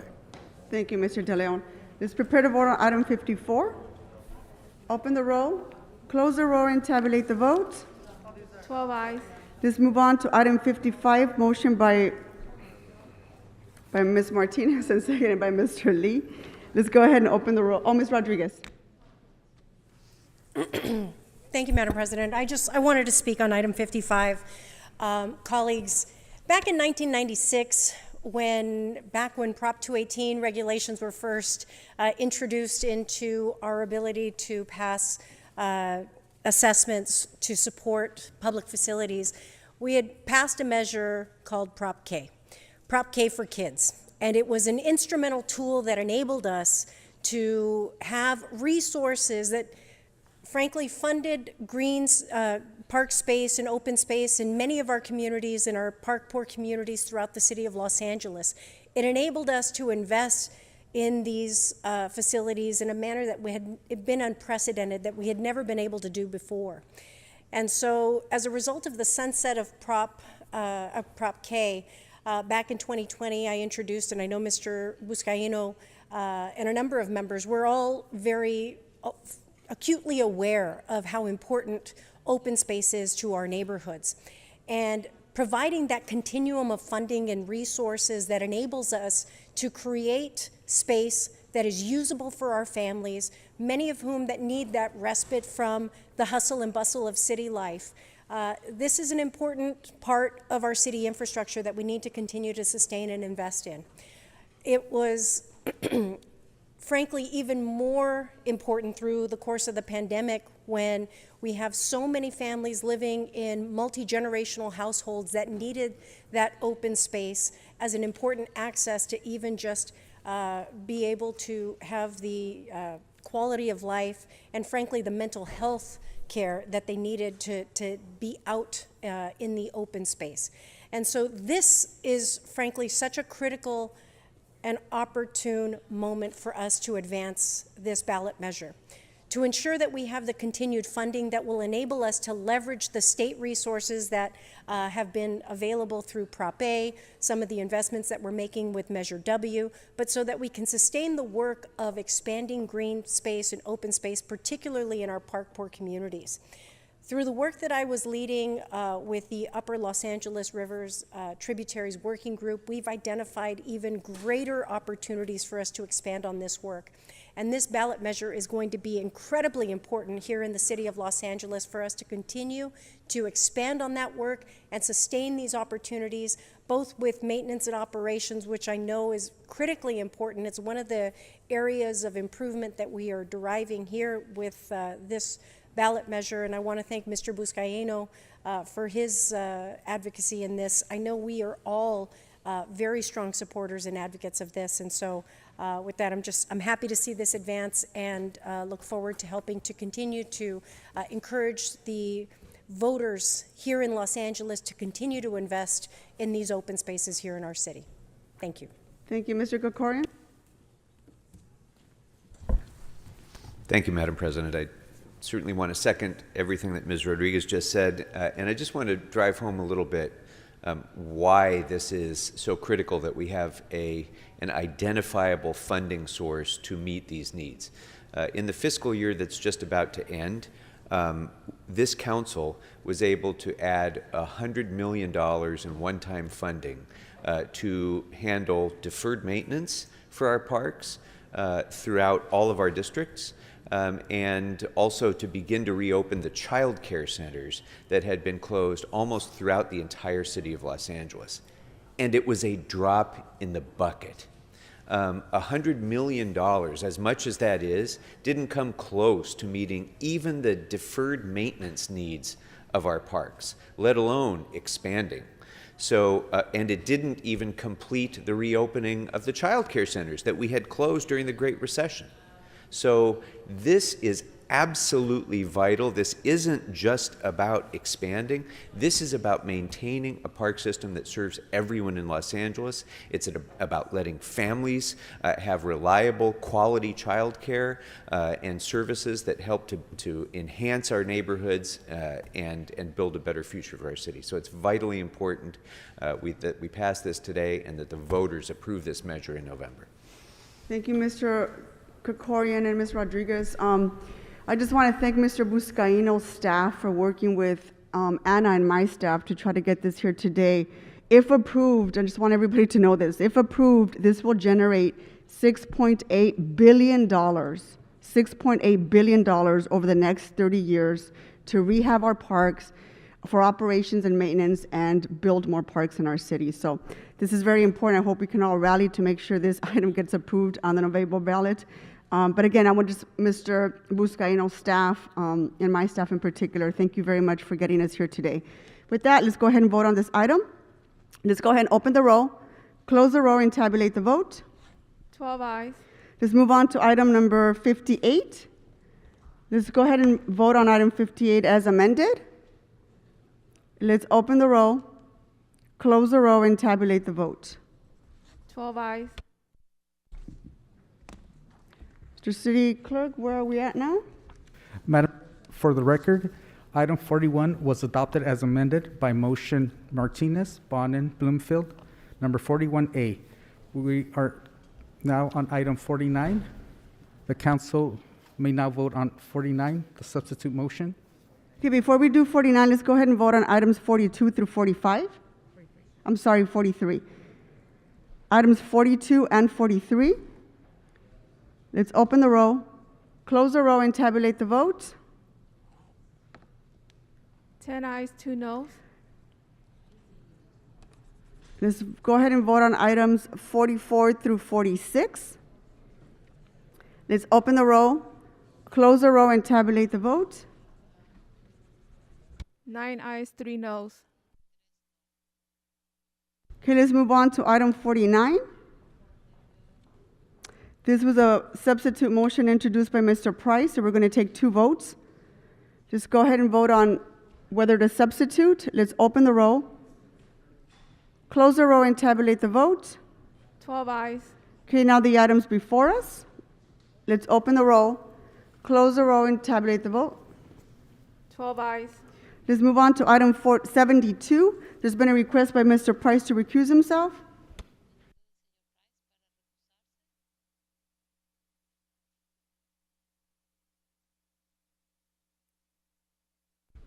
Let's prepare to vote on item 72. Open the roll, close the roll, tabulate the vote. 11 ayes. Okay, let's move on to item 1. Let's go ahead and vote on item 1 as amended. Open the roll, close the roll, tabulate the vote. 12 ayes. Okay, Mr. Clerk, where are we now? Madam President, there's a request to recount items 42 and 43. Say that again, to recount items 42. What items are these? Can you clarify them? Madam President, I can't hear you. Madam President, Councilmember Bonin would like to change his vote to no. What item? For items 42 and 43. Okay, go ahead and read out the new tally. 10 ayes, 2 noes. Okay, what's before us now? Madam President, Council has motions for posting and referral. Those are posted and referred. Members, any announcements? Ms. Rodriguez. Thank you, Madam President. Colleagues, this morning I held a press conference with Chief Moore and our LA City Fire Department to promote our 2nd annual fireworks buyback program. Last year, I endeavored this effort to create an anonymous fireworks buyback program Obviously, we have so many areas that are under duress of immense fire danger. Particularly, it's been exacerbated by the drought. And while we can always talk about enforcement actions and all the efforts of LAPD, the truth is that we have to do more to also incent the public turning these items in so that, frankly, we can not just protect our neighborhoods from the incredible fire danger that it poses, but frankly, because of the duress that and the stress and trauma that it elicits to our seniors, our pets, our vets, it's heavily traumatic every year when we get towards the 4th of July. And last year, as a result of this inaugural event that we hosted in my district in Mission Hills, we collected over 1/4 ton of fireworks and got them off the streets last year. We're endeavoring to do this again, and very excited that we will again be doing it at Brand Park on July 2nd, which is Saturday from 9 a.m. to 1 p.m., Brand Park in Mission Hills, and we want to invite the public to be part of the solution and to help us collect these fireworks, get them off the street. We give in-kind gift cards of value dependent upon the quantity and the items that are turned in. Again, no questions asked, but we just want to help create a safer environment in the city and encourage the public to help be part of having a safer holiday celebration for the 4th of July by attending one of the number of sponsored events that we have that are professionally produced. I know Mr. Blumenfield has the annual Warner Center Park 4th of July festivities. Mr. Lee has in the San Fernando Valley has the Shepherd of the Hills event. For the first time in well over a decade in my district, we are hosting the 4th of July spectacular at Hanson Dam that we are bringing back. But in lieu of fireworks, we're producing a drone light show. Because again, my district has seen too much wildfire and we're trying to reduce that. And so we have this, we're offering this as an alternative. But we want to encourage the public to please take advantage of the opportunity to participate in this, recover some of the resources that you might have invested in these fireworks. Let's get them off the street. Let's make sure that you attend one of the public events that we have that are professionally produced. But please, we've seen the destruction of illegal fireworks in this city, and we all need to be doing more to help continue to levy these efforts and collecting these and getting them off the street. So invite you again, come out July 2nd, turn in those illegal fireworks at Brand Park in Mission Hills, and please visit one of the professionally produced public events in celebration of the 4th of July at any variety of city-sponsored events that we have. Thank you. Any other announcements, members? Mr. Harris-Dawson? Chair and members, I want to alert everybody that after a 2-year hiatus, we're having our first South LA Pride returning tomorrow, Friday, July 1st, beginning at 3 in the afternoon. Council members Wesson, Price, Bonin, and myself are proud to host a free outdoor community picnic with live music, games, food vendors, and live performances from BIPOC LGBTQ entertainers. It's a family-friendly event. We invite you to bring the whole family, from children to grandma and grandpa.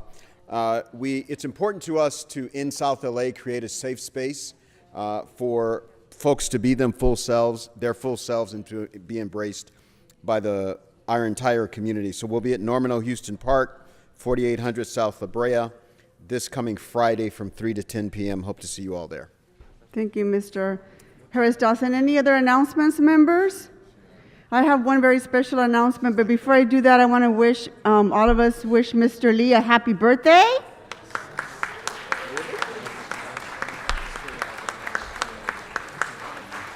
Thank you. Yeah, thank you for working on your birthday, sir.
Can you guys get behind?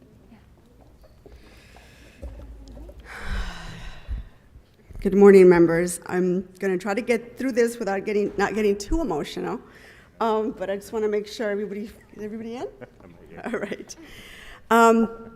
Today I want to talk about someone who has impacted every single one of our lives, someone who has served this city dignity for a better part of almost 2 decades, and that person is my chief of staff and my friend, Akley Padilla.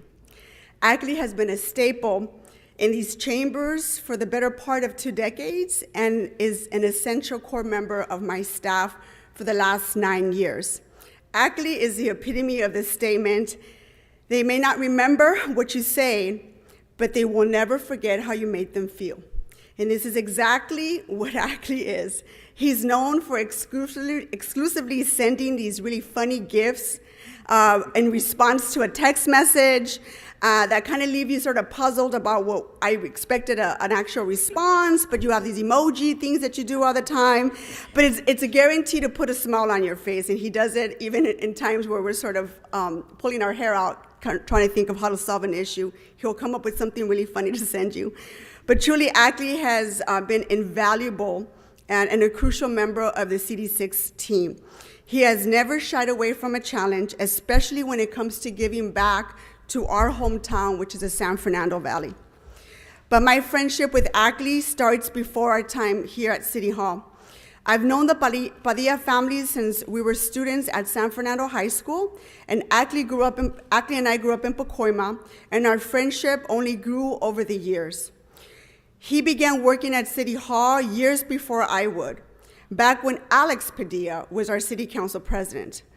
For many in this room and in this building, Akley Padilla is an institution. We cannot imagine City Hall without him.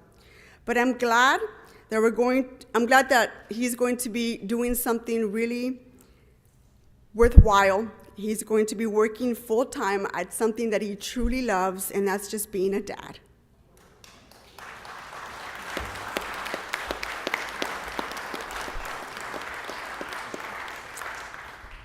Members, you know that this work is really difficult. They're really long hours, very stressful times, and the emergencies continue to come every single day, no matter what time of the day. The emergencies never stopped. And Akley has never shied away from any of those difficult calls and those difficult circumstances and emergencies that we have all faced as we've all served on this council. But he's never lost sight on what is most important to him, and that is his family. If you look at his calendar any day of the week, you will see exactly what he is doing with his daughters, whether he's coaching their softball team or their basketball teams, or whether he's participating in an after-school activity or preparing for his daughter's first communions. You always know that Akley has his family as the #1 priority. He has 2 full-time jobs. I often tell him it's serving the community and serving the community that we grew up in, and it's being a great dad and a great husband to his wife, Patty. Well, I'm going to miss him dearly. I know that this is not a goodbye.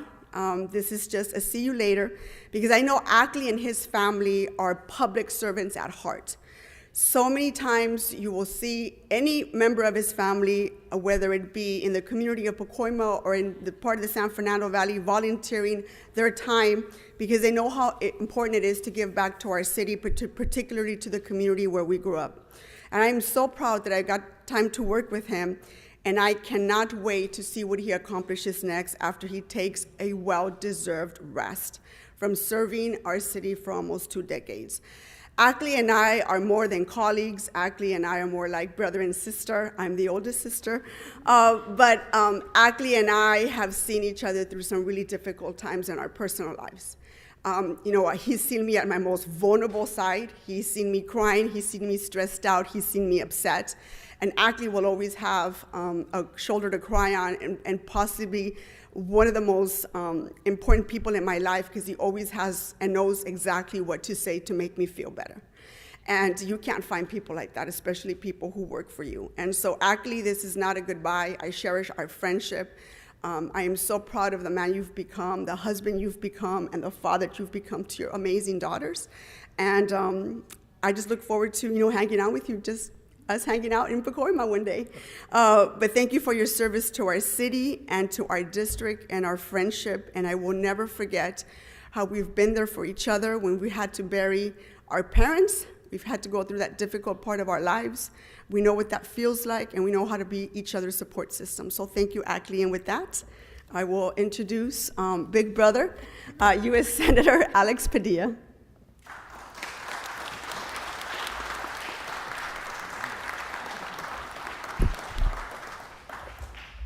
Thank you, Madam President, members of the council.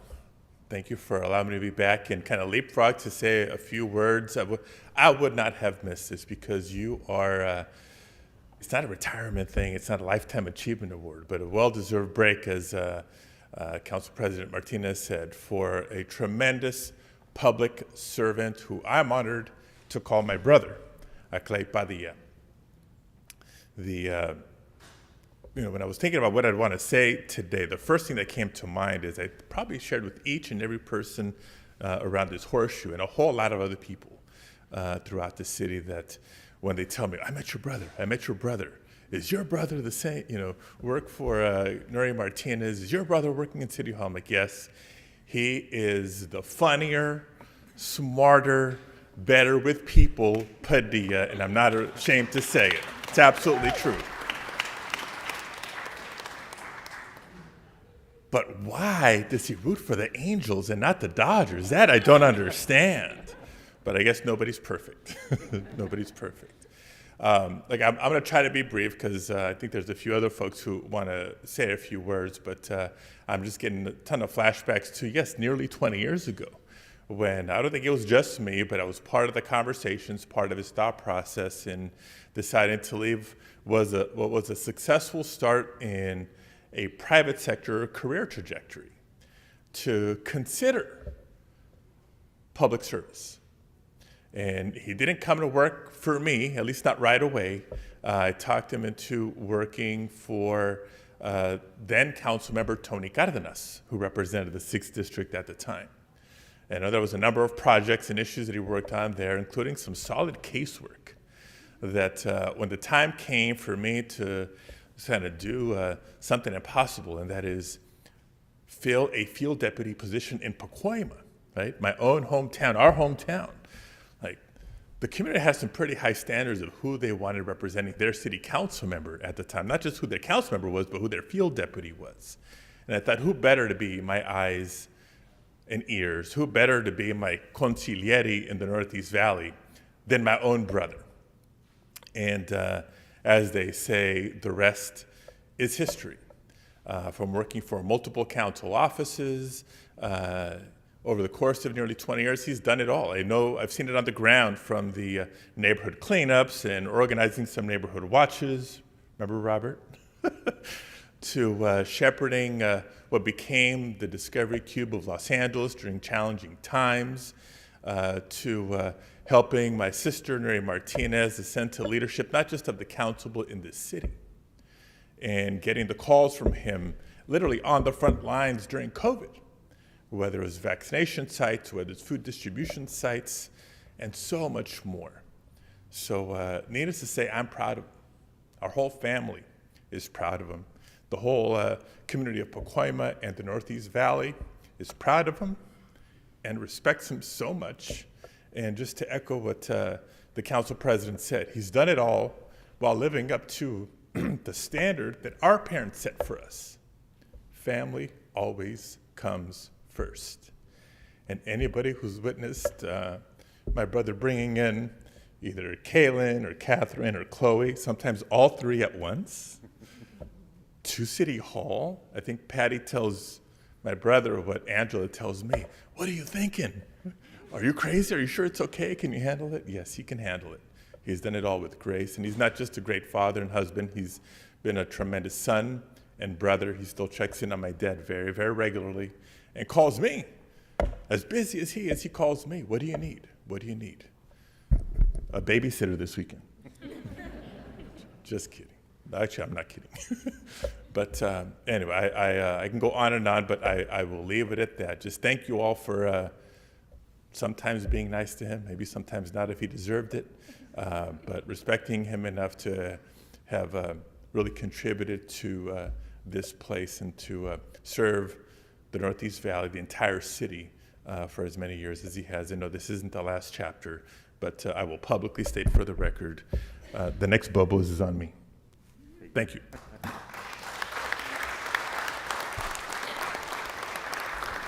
And I believe we have a small video before we ask Akley to say a few words.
Ms. Martinez, would you like Akley to speak first or hear from the members? You know, why don't we hear from the members? I know Akley doesn't want to speak, but we're going to make him We are say going to make him something. speak. So why don't we start with members, yeah. Yes, Mr. Price, followed by Ms. Rodriguez. Thank you, Mr. President. Akley, you are going to be really, really missed around here.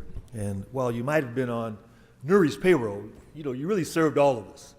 And I just wanted to let you know how much we really appreciate your commitment, your service. You certainly have a sense of humor, but you've also got a sense of service, and that's really, I think, what has distinguished you these many years here at City Hall. We just got to meet, and I became acquainted with you when elected, but you were always there, assisting me, assisting my office, assisting our constituents, and I just want to let you know how much we really appreciate you.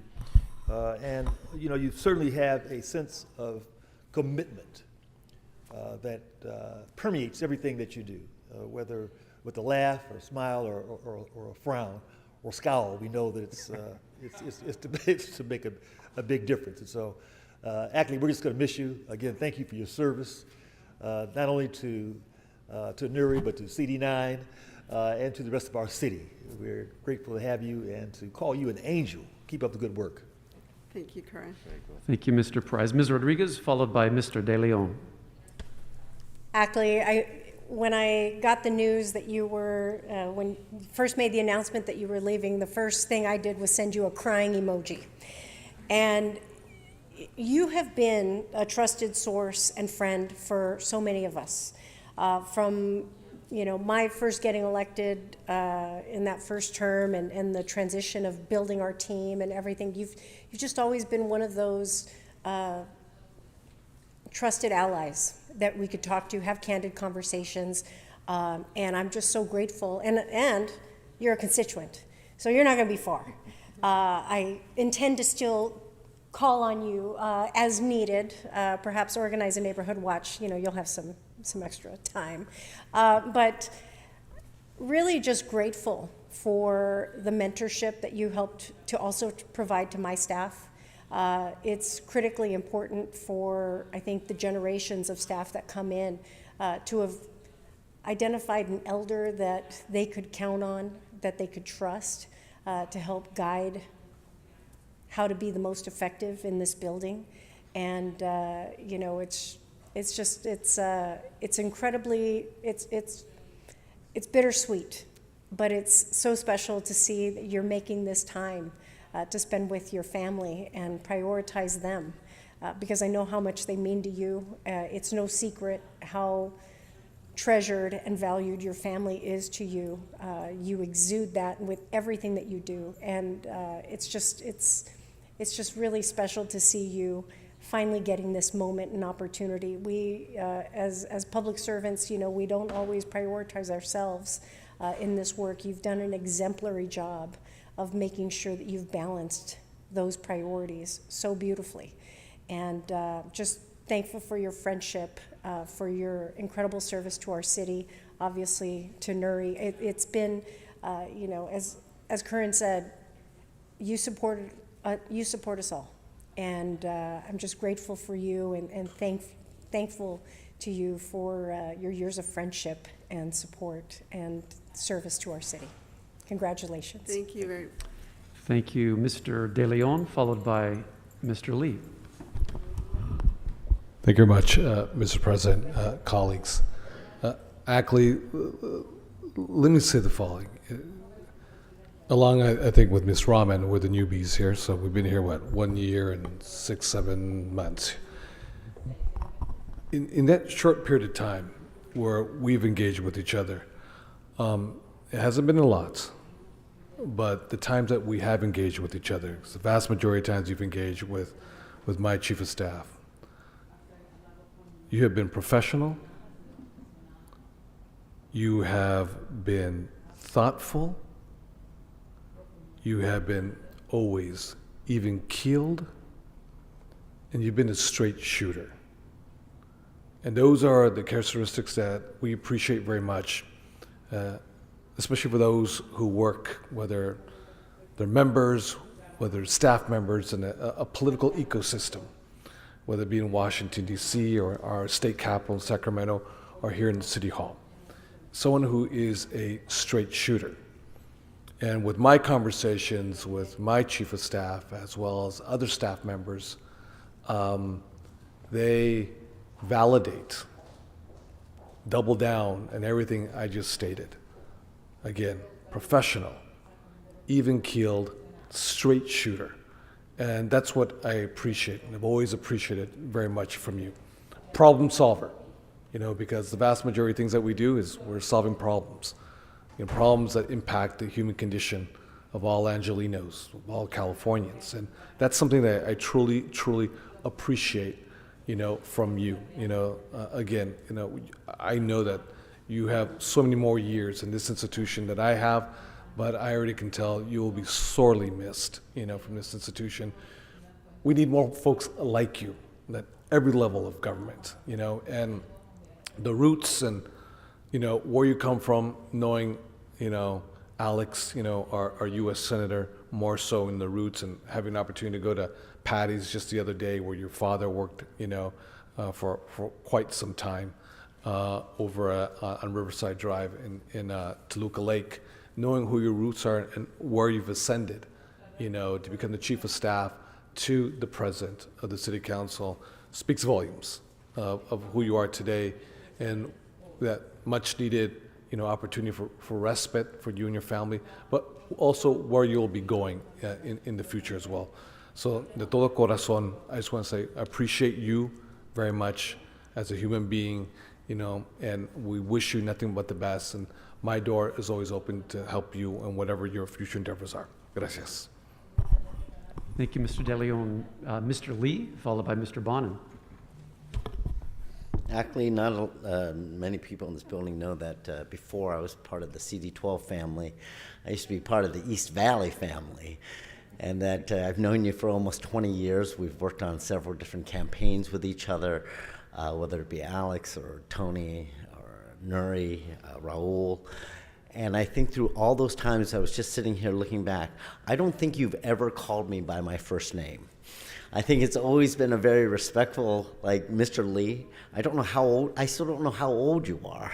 I know how old I am today, but I still don't know, are you older, are you younger than me? But it was always, whenever I walked into whatever campaign that we were working on, it was always like, I say Akley, and it would always be Mr. Lee. And, you have, to echo what everyone said here, thank you for your service to the community, thank you for your service to the city. When Nuri became president, and it's common for the chief of staff of the council president to then work with all the people who do the real work in this building, our chiefs of staff, that you're the person that they look to for information about a numerous amount of things, and I can only report back from what I hear from my chief of staff about what an incredible job you've been in that, served in that role. So I just want to stand up and say thank you for all the time that you've given to the city, and most of all, thank you for your friendship. And my name is John. If you ever see you in the future, you can address me as that. So thank you, Akley. Thank you, Mr. Lee. Mr. Bonin, followed by Mr. Blumenfield. Thank you, Mr. President. And thank you, Madam President, for giving us the opportunity to share in this moment for Akley today. Akley, I just wanted to rise and say a few words. We have been in this building together for a couple decades, and you have always been, you've been a quiet rock star. You are very humble, you are very self-effacing, and you always get stuff done. You have an incredible record of leadership and accomplishment and of bringing people together. There may have been a moment or two over the past couple of years where I may have annoyed Nuri just a little bit. Never, Mike, never. And you never brought any of that with my staff. You were always focused on getting stuff done and seeing how everybody can come together. I was a staffer like you for a long time. I was a chief of staff like you for a long time. It is a horribly thankless and difficult job where you get sort of all of the negative tough stuff and so very little of the love, and I'm glad you're getting some of that love today. I know that during the pandemic, you played such a key role in keeping the city and the council together for Nuri and for all of us. I know that for a while you were convening daily phone calls with all the other council offices to make sure that we were steering together in terms of policy and getting stuff done, to make sure that we were all getting the resources we needed to help get people off the streets, to help get food to people, help get testing to people. You just played an incredibly valuable role in that, and it did not go unnoticed. I also want to acknowledge the incredible role you've played modeling fatherhood. You and I became dads at roughly the same time, and I remember coming in and feeling sort of beleaguered after a couple weeks, and Nuri looked at me and said, Akley's got 3. And we would always check in with each other briefly in the hallways on how we were surviving, and I've always admired the premium you have put on your family and your kids and family, and I can't tell you how much respect I have for Nuri for being the kind of boss that allows that, and for you for doing that. And I've got such just absolute mad respect for the step you're taking next just to spend time with the family. That's just awesome. Thanks, man. Thank you.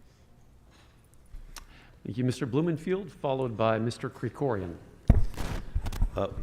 Actually, I certainly want to add my voice to the chorus here. And also, Madam President, you sure there's no way we can keep him a little longer? I tried. It's a long story. Because this will be a blow for the city. For the public that's watching, you may not have seen Akley so much, but if you actually pulled that metaphorical curtain aside and all the things that you see happen here, you would see Akley back there working the levers and making it all happen, because you have been doing that professionally for many years now. And those of us who are in the room, who can look behind that curtain sometimes, we see it and appreciate it. And Angelinos who may never see it, really, they owe you a great debt of gratitude, because you have helped make this city so much better. And I wanted to make sure that is stated loud and stated proud.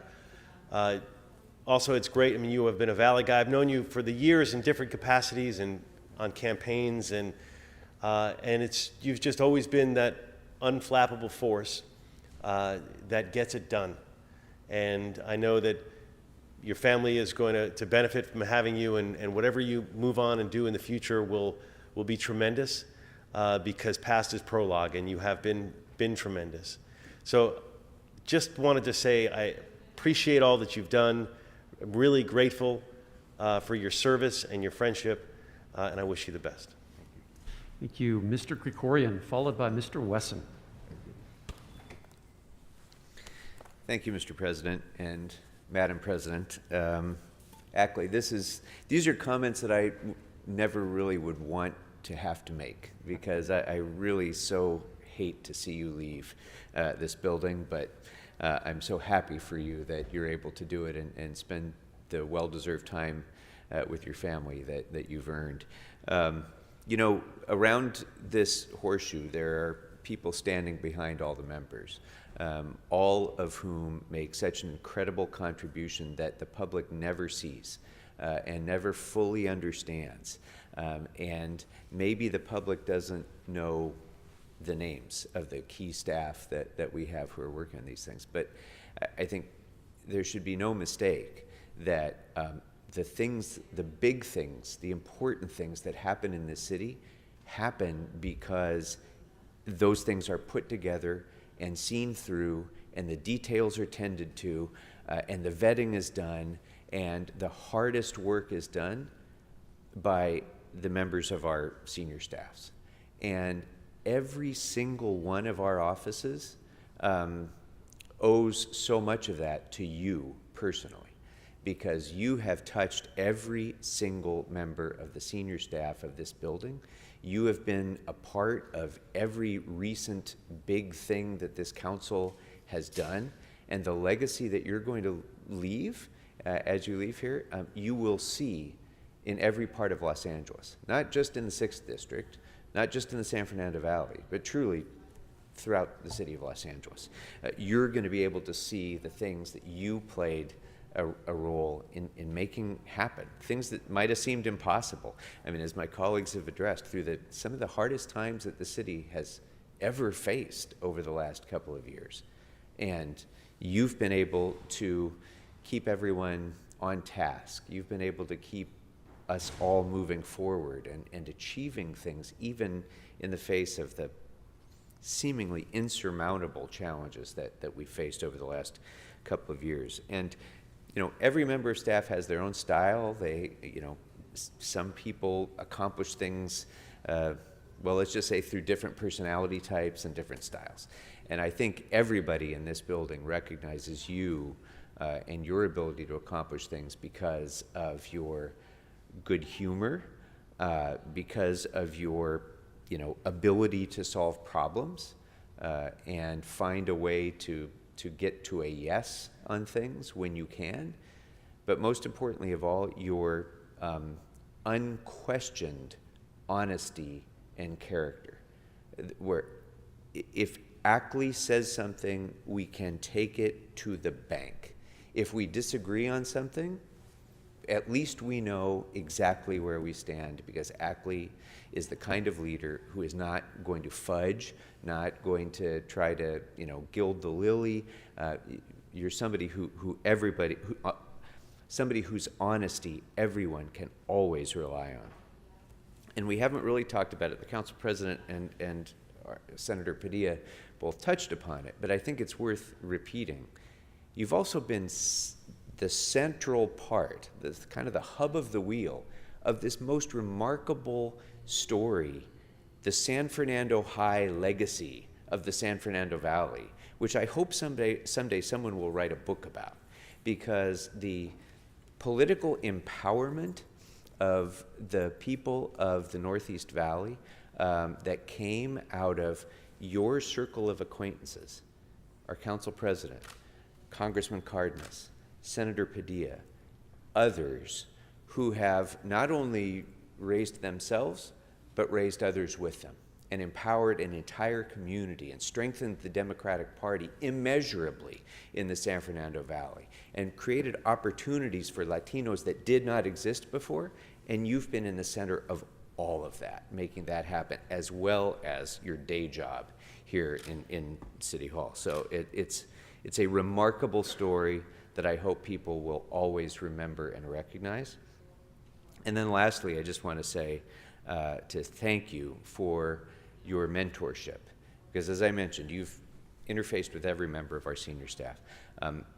My chief of staff and my deputy chief of staff have been here in this building since the day I walked in. And both of them have grown up along with you, essentially, over the last dozen years. They have risen and become, and gone from, people who were very talented people to extraordinary leaders, in large measure because of the mentorship and partnership that you have afforded them. And so I want to thank you for that. And then I would just say, as you leave here, it strikes me that we will talk for a long time about, well, what would Akley have done? And if Akley were here, he would do this. And it will never be Akley Padilla. It will just be Akley. So you've kind of become for City Hall like Beyonce or Bono or Madonna. It's just going to be Akley from now on. And you've really earned that through the contributions you've made here. And so thank you and best wishes to you in your next endeavors. Thank you. And Mr. Wesson. Thank you, Mr. President and members. Brother, I want to congratulate you, and I think Alex said it. You have your priorities straight. You're putting your family first. You're doing it now because nobody knows what the future holds. So I think that shows courage and a lot of love. So congratulations for putting your family first.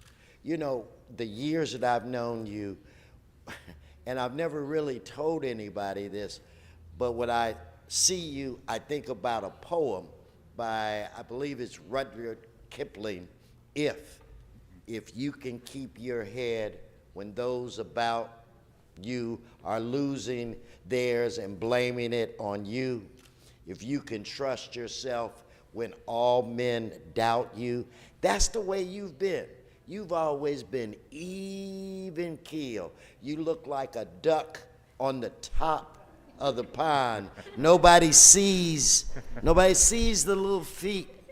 And as a council person, or a former council person, I'm a fill-in now, but as a council person, we depend on people like you. You bring us down. You keep us calm when we get excitable. And so I know that your office operates, all offices are different, but I know you guys have this family swag about you, which is the way that my office was. We were brothers, sisters, uncles, we were family. And so it's going to be very tough for Miss Martinez to not be able to look over her shoulder and see that duck on the pond just gliding smooth. But somehow, some way, this family will come together and get it done.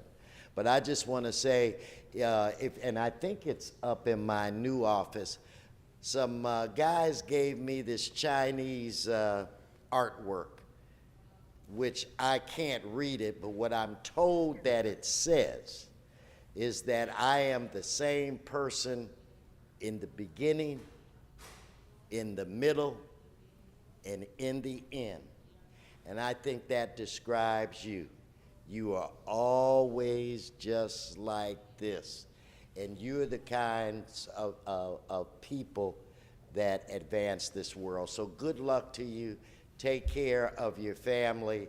And thank God your daughters take after the mom. Thank you, Mr. Wesson. And Akley, let me just say a few words as well. First of all, Senator Alex Padilla, thank you so much for gracing us today, and thank you so much for representing all of California so well in the state of California as our U.S. Senator. Which brings me to your brother. You have exhibited a quiet strength that has influenced this entire building and its leadership way beyond just the office of our Council President Martinez. My staff and I have always loved working with you, and just the decency and the intelligence you bring to the proceedings, which has its own immense power that so many people take for granted and overlook. But the influences that you have left all of us, and Mr. Wesson mentioned calm. It's that calming presence in times of uncertainty that you have gifted us. And then Mr. Krikorian mentioned legacy. Well, the beauty about a legacy that we can all so admire is that it inspires us to do better ourselves. And we have such an incredible example in your experience here at this building that we've all benefited from. So it provides such an inspiration to all of us to do better, to be more effective, to work harder, and to rise to that standard. And that is one great legacy to leave all of us. You've clearly inspired this room. It is enwrapped because of the testimonials from all of us, because that is the impression that you have left us through years and years of selfless, tireless, intelligent work that has made this city better. It's improved all of us, and it is a legacy that is worth celebrating and exalting in. So I just couldn't be more honored to have worked with you for 9 years. My team has such deep, I would call it mad respect for you. It's unrivaled. And so you are a decent, powerful, quietly strong powerhouse that has so much to offer. So thank you to your family, to the Padilla family and your wife and kids, and for giving you to us for so long. We wish you nothing but the best, and I know that we will continue benefiting from your legacy, and I am quite certain that you are far from done in doing wonderful things for all of society, because that is what you've been all about from the first moment I met you. So your legacy lives on at City Hall, and we're all so much profoundly better because of it. So with that, colleagues, Council President Martinez. Yeah, thank you, Mr. President. I just want to speak a little bit about what Mike said. You know, can we do anything to keep him? I would just want to tell a short story because this really speaks to Akley. In December, when we were on winter break, he called me, and he said that it was time for him to transition. And I'm like, transition to, what are you talking about? I think I've been for the last 6 months trying to figure out, and dreading really this day of him leaving. But I understood over the last six months that it's something that he needs to do for himself and for his family, because these last 3 years have been incredibly grueling on all of us. Akley has shown up for our staff. Akley has shown up for our district. Akley has shown up for me, and Akley has shown up for the entire city. And I think this break that he needs is something that I have learned to understand and appreciate. And even having him here this morning has been difficult because he's not like this. He does not like to be, the center of attention, and certainly getting his girls here and his brother were fun, but getting Akley here was a challenge. So with that, I want him to say a few words in closing, and thank you all for your kind words and recognizing what an amazing man he is. Akley Padilla.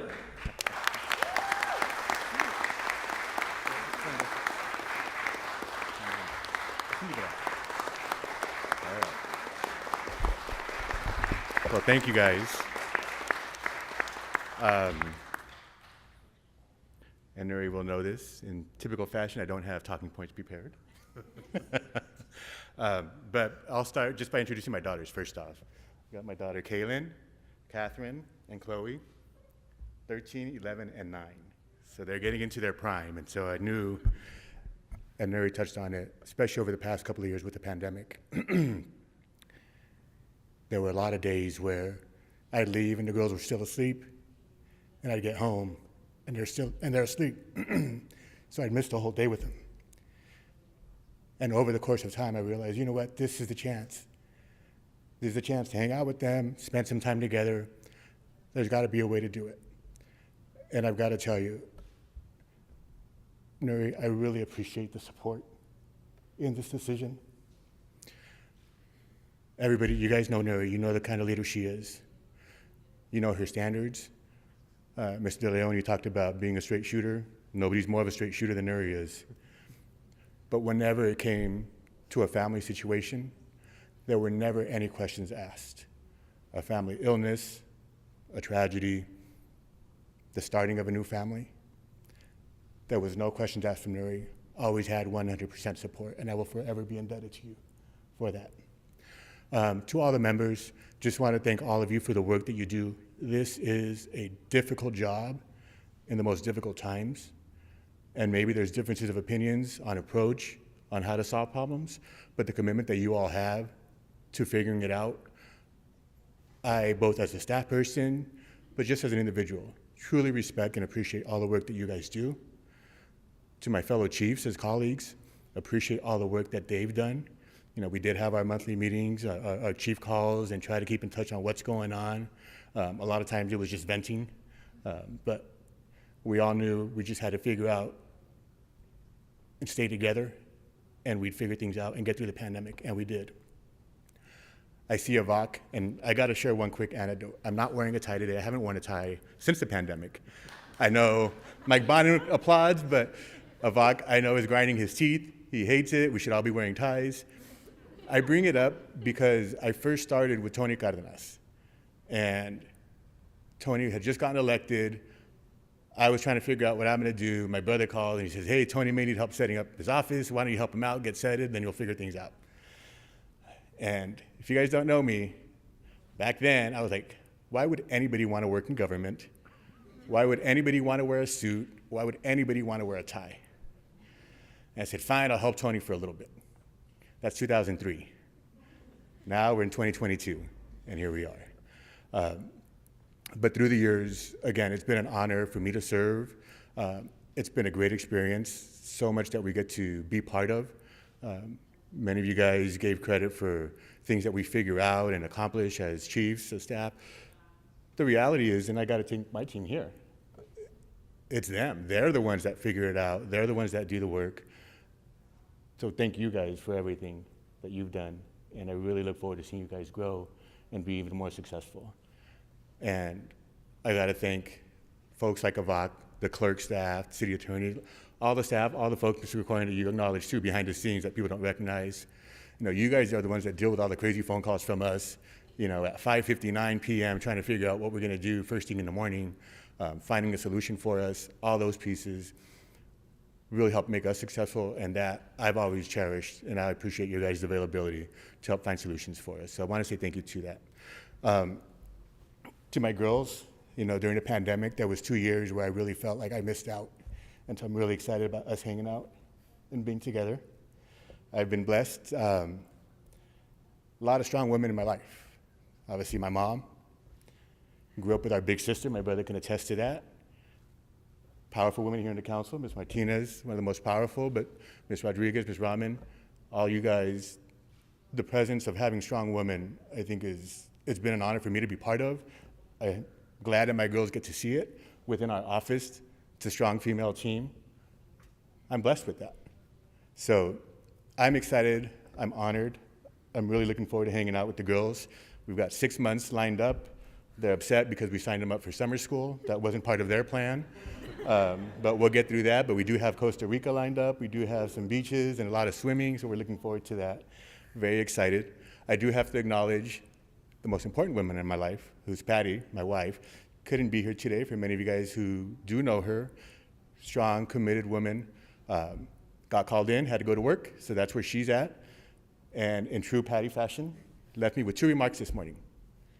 I love you, I'm proud of you, which was great, followed by, don't forget you have to clean the garage this weekend. And so I'm always blessed to be kept humbled, not by just my own family, but all the other people in my life. I'm looking forward to the time off, guys. If one thing, as big of a city as we are here in Los Angeles, it's the smallest city in the world too, at the same time. So all our paths are gonna cross very soon, and look forward to seeing you all again. Thank you very much, and Mary, thank you for everything, the support, just the opportunity overall. Miss you and I love you.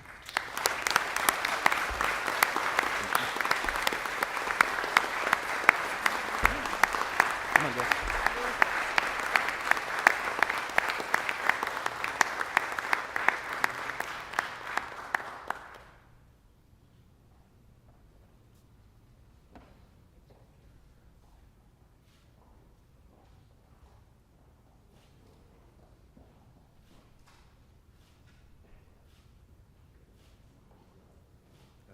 Now we're gonna get in here.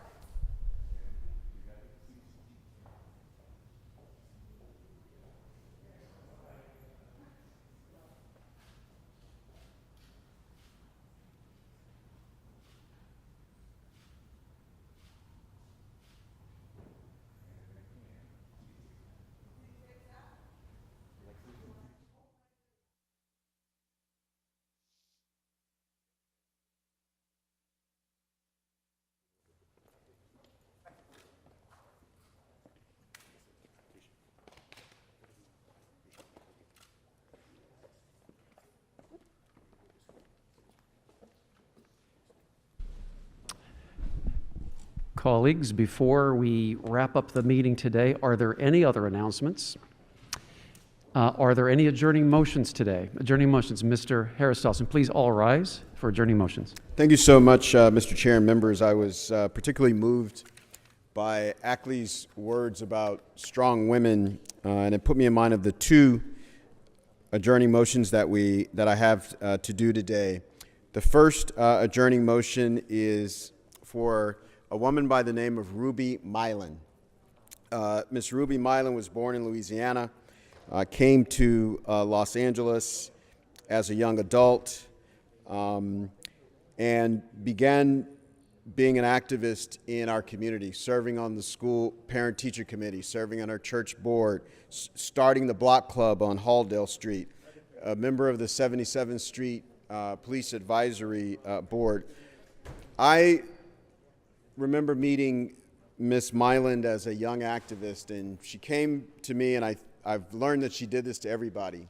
She said, "What happened on November 7th, 1966? I don't know, I wasn't around.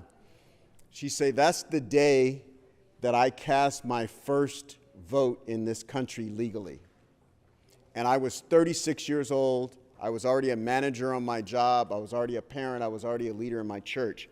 We had to fight to get this right to vote, and she was prolific at both registering people to vote and getting them to understand the importance of voting and the fight that it took to vote. I mean, the idea that you're standing in front of a human being who's living, who didn't get to vote until she was 36 years old, was always very, very incredible. She lived to the age of 92. We lost her this past June 13th. And she, again, is one of those women whose name never shows up in the paper, never comes out on TV. You're never going to see a mailer with her face on it. But she's part of the community of especially women who hold up the community and who have been a part of our survival. And so we are very grateful and wish the best rest for Miss Ruby Milan. And I want to recognize Senator Rod Wright for making sure that we got that adjourning motion in. My second adjourning motion is, again, for another African-American woman who was a stalwart in our community, active in a lot of community organizations, Miss Deborah Dolores Lee. We laid her to rest yesterday. I met her at Community Coalition, and we were doing a fight or a campaign to get the state to recognize grandparents who take in their grandchildren when their grandchildren's parents are incarcerated. The war on drugs, we locked up a whole lot of people. Those people have kids. And she came to us. She had 2 grandkids, one of which she got from the county. When she got her grandchild from the county as a toddler, she was about 13 days old, she already had a broken arm. And her grandson had similar injuries, so she took them in and she raised them. And then she began to organize with other grandmothers and aunts and uncles who were raising children. Because again, the state policy before Ms. Deborah got involved was that if you're related to the child, county's not going to help you at all. We're not going to help you with college fund. We're not going to help you with health insurance. We're not going to even buy you an extra bed for your house. But if you go with a stranger, the county will pay thousands of dollars a month to that stranger to take care of that child. And so she, as a part of the community coalition, fought that policy and got recognition for grandparents in court, got the college tuition scholarship that goes to every foster care children in the state of California now goes to children who go with their parents or with another relative, as well as health benefits, respite, and a whole set of other benefits. She's survived by her 2 grandchildren that she raised. They're now young adults. We laid her to rest yesterday. And again, one of those people whose names won't appear in the newspaper, they won't be in a mailer. Well, she had one picture where she was having an argument with Governor Schwarzenegger that came out in the paper. But I don't even think they used her name. They just, woman arguing with Schwarzenegger. She's one of those women that hold up our community and make our survival and our ability to thrive possible. So both Ms. Milan and Ms. Lee, may they rest in peace. Thank you, Mr. Harris-Dawson. Seeing as there are no other adjourning motions, Mr. Price. To Ms. Lee, she was a real hero, a real angel. And so I'd like to join in that. Wonderful. What a lovely tribute. Thank you so much. This meeting is adjourned. Thank you.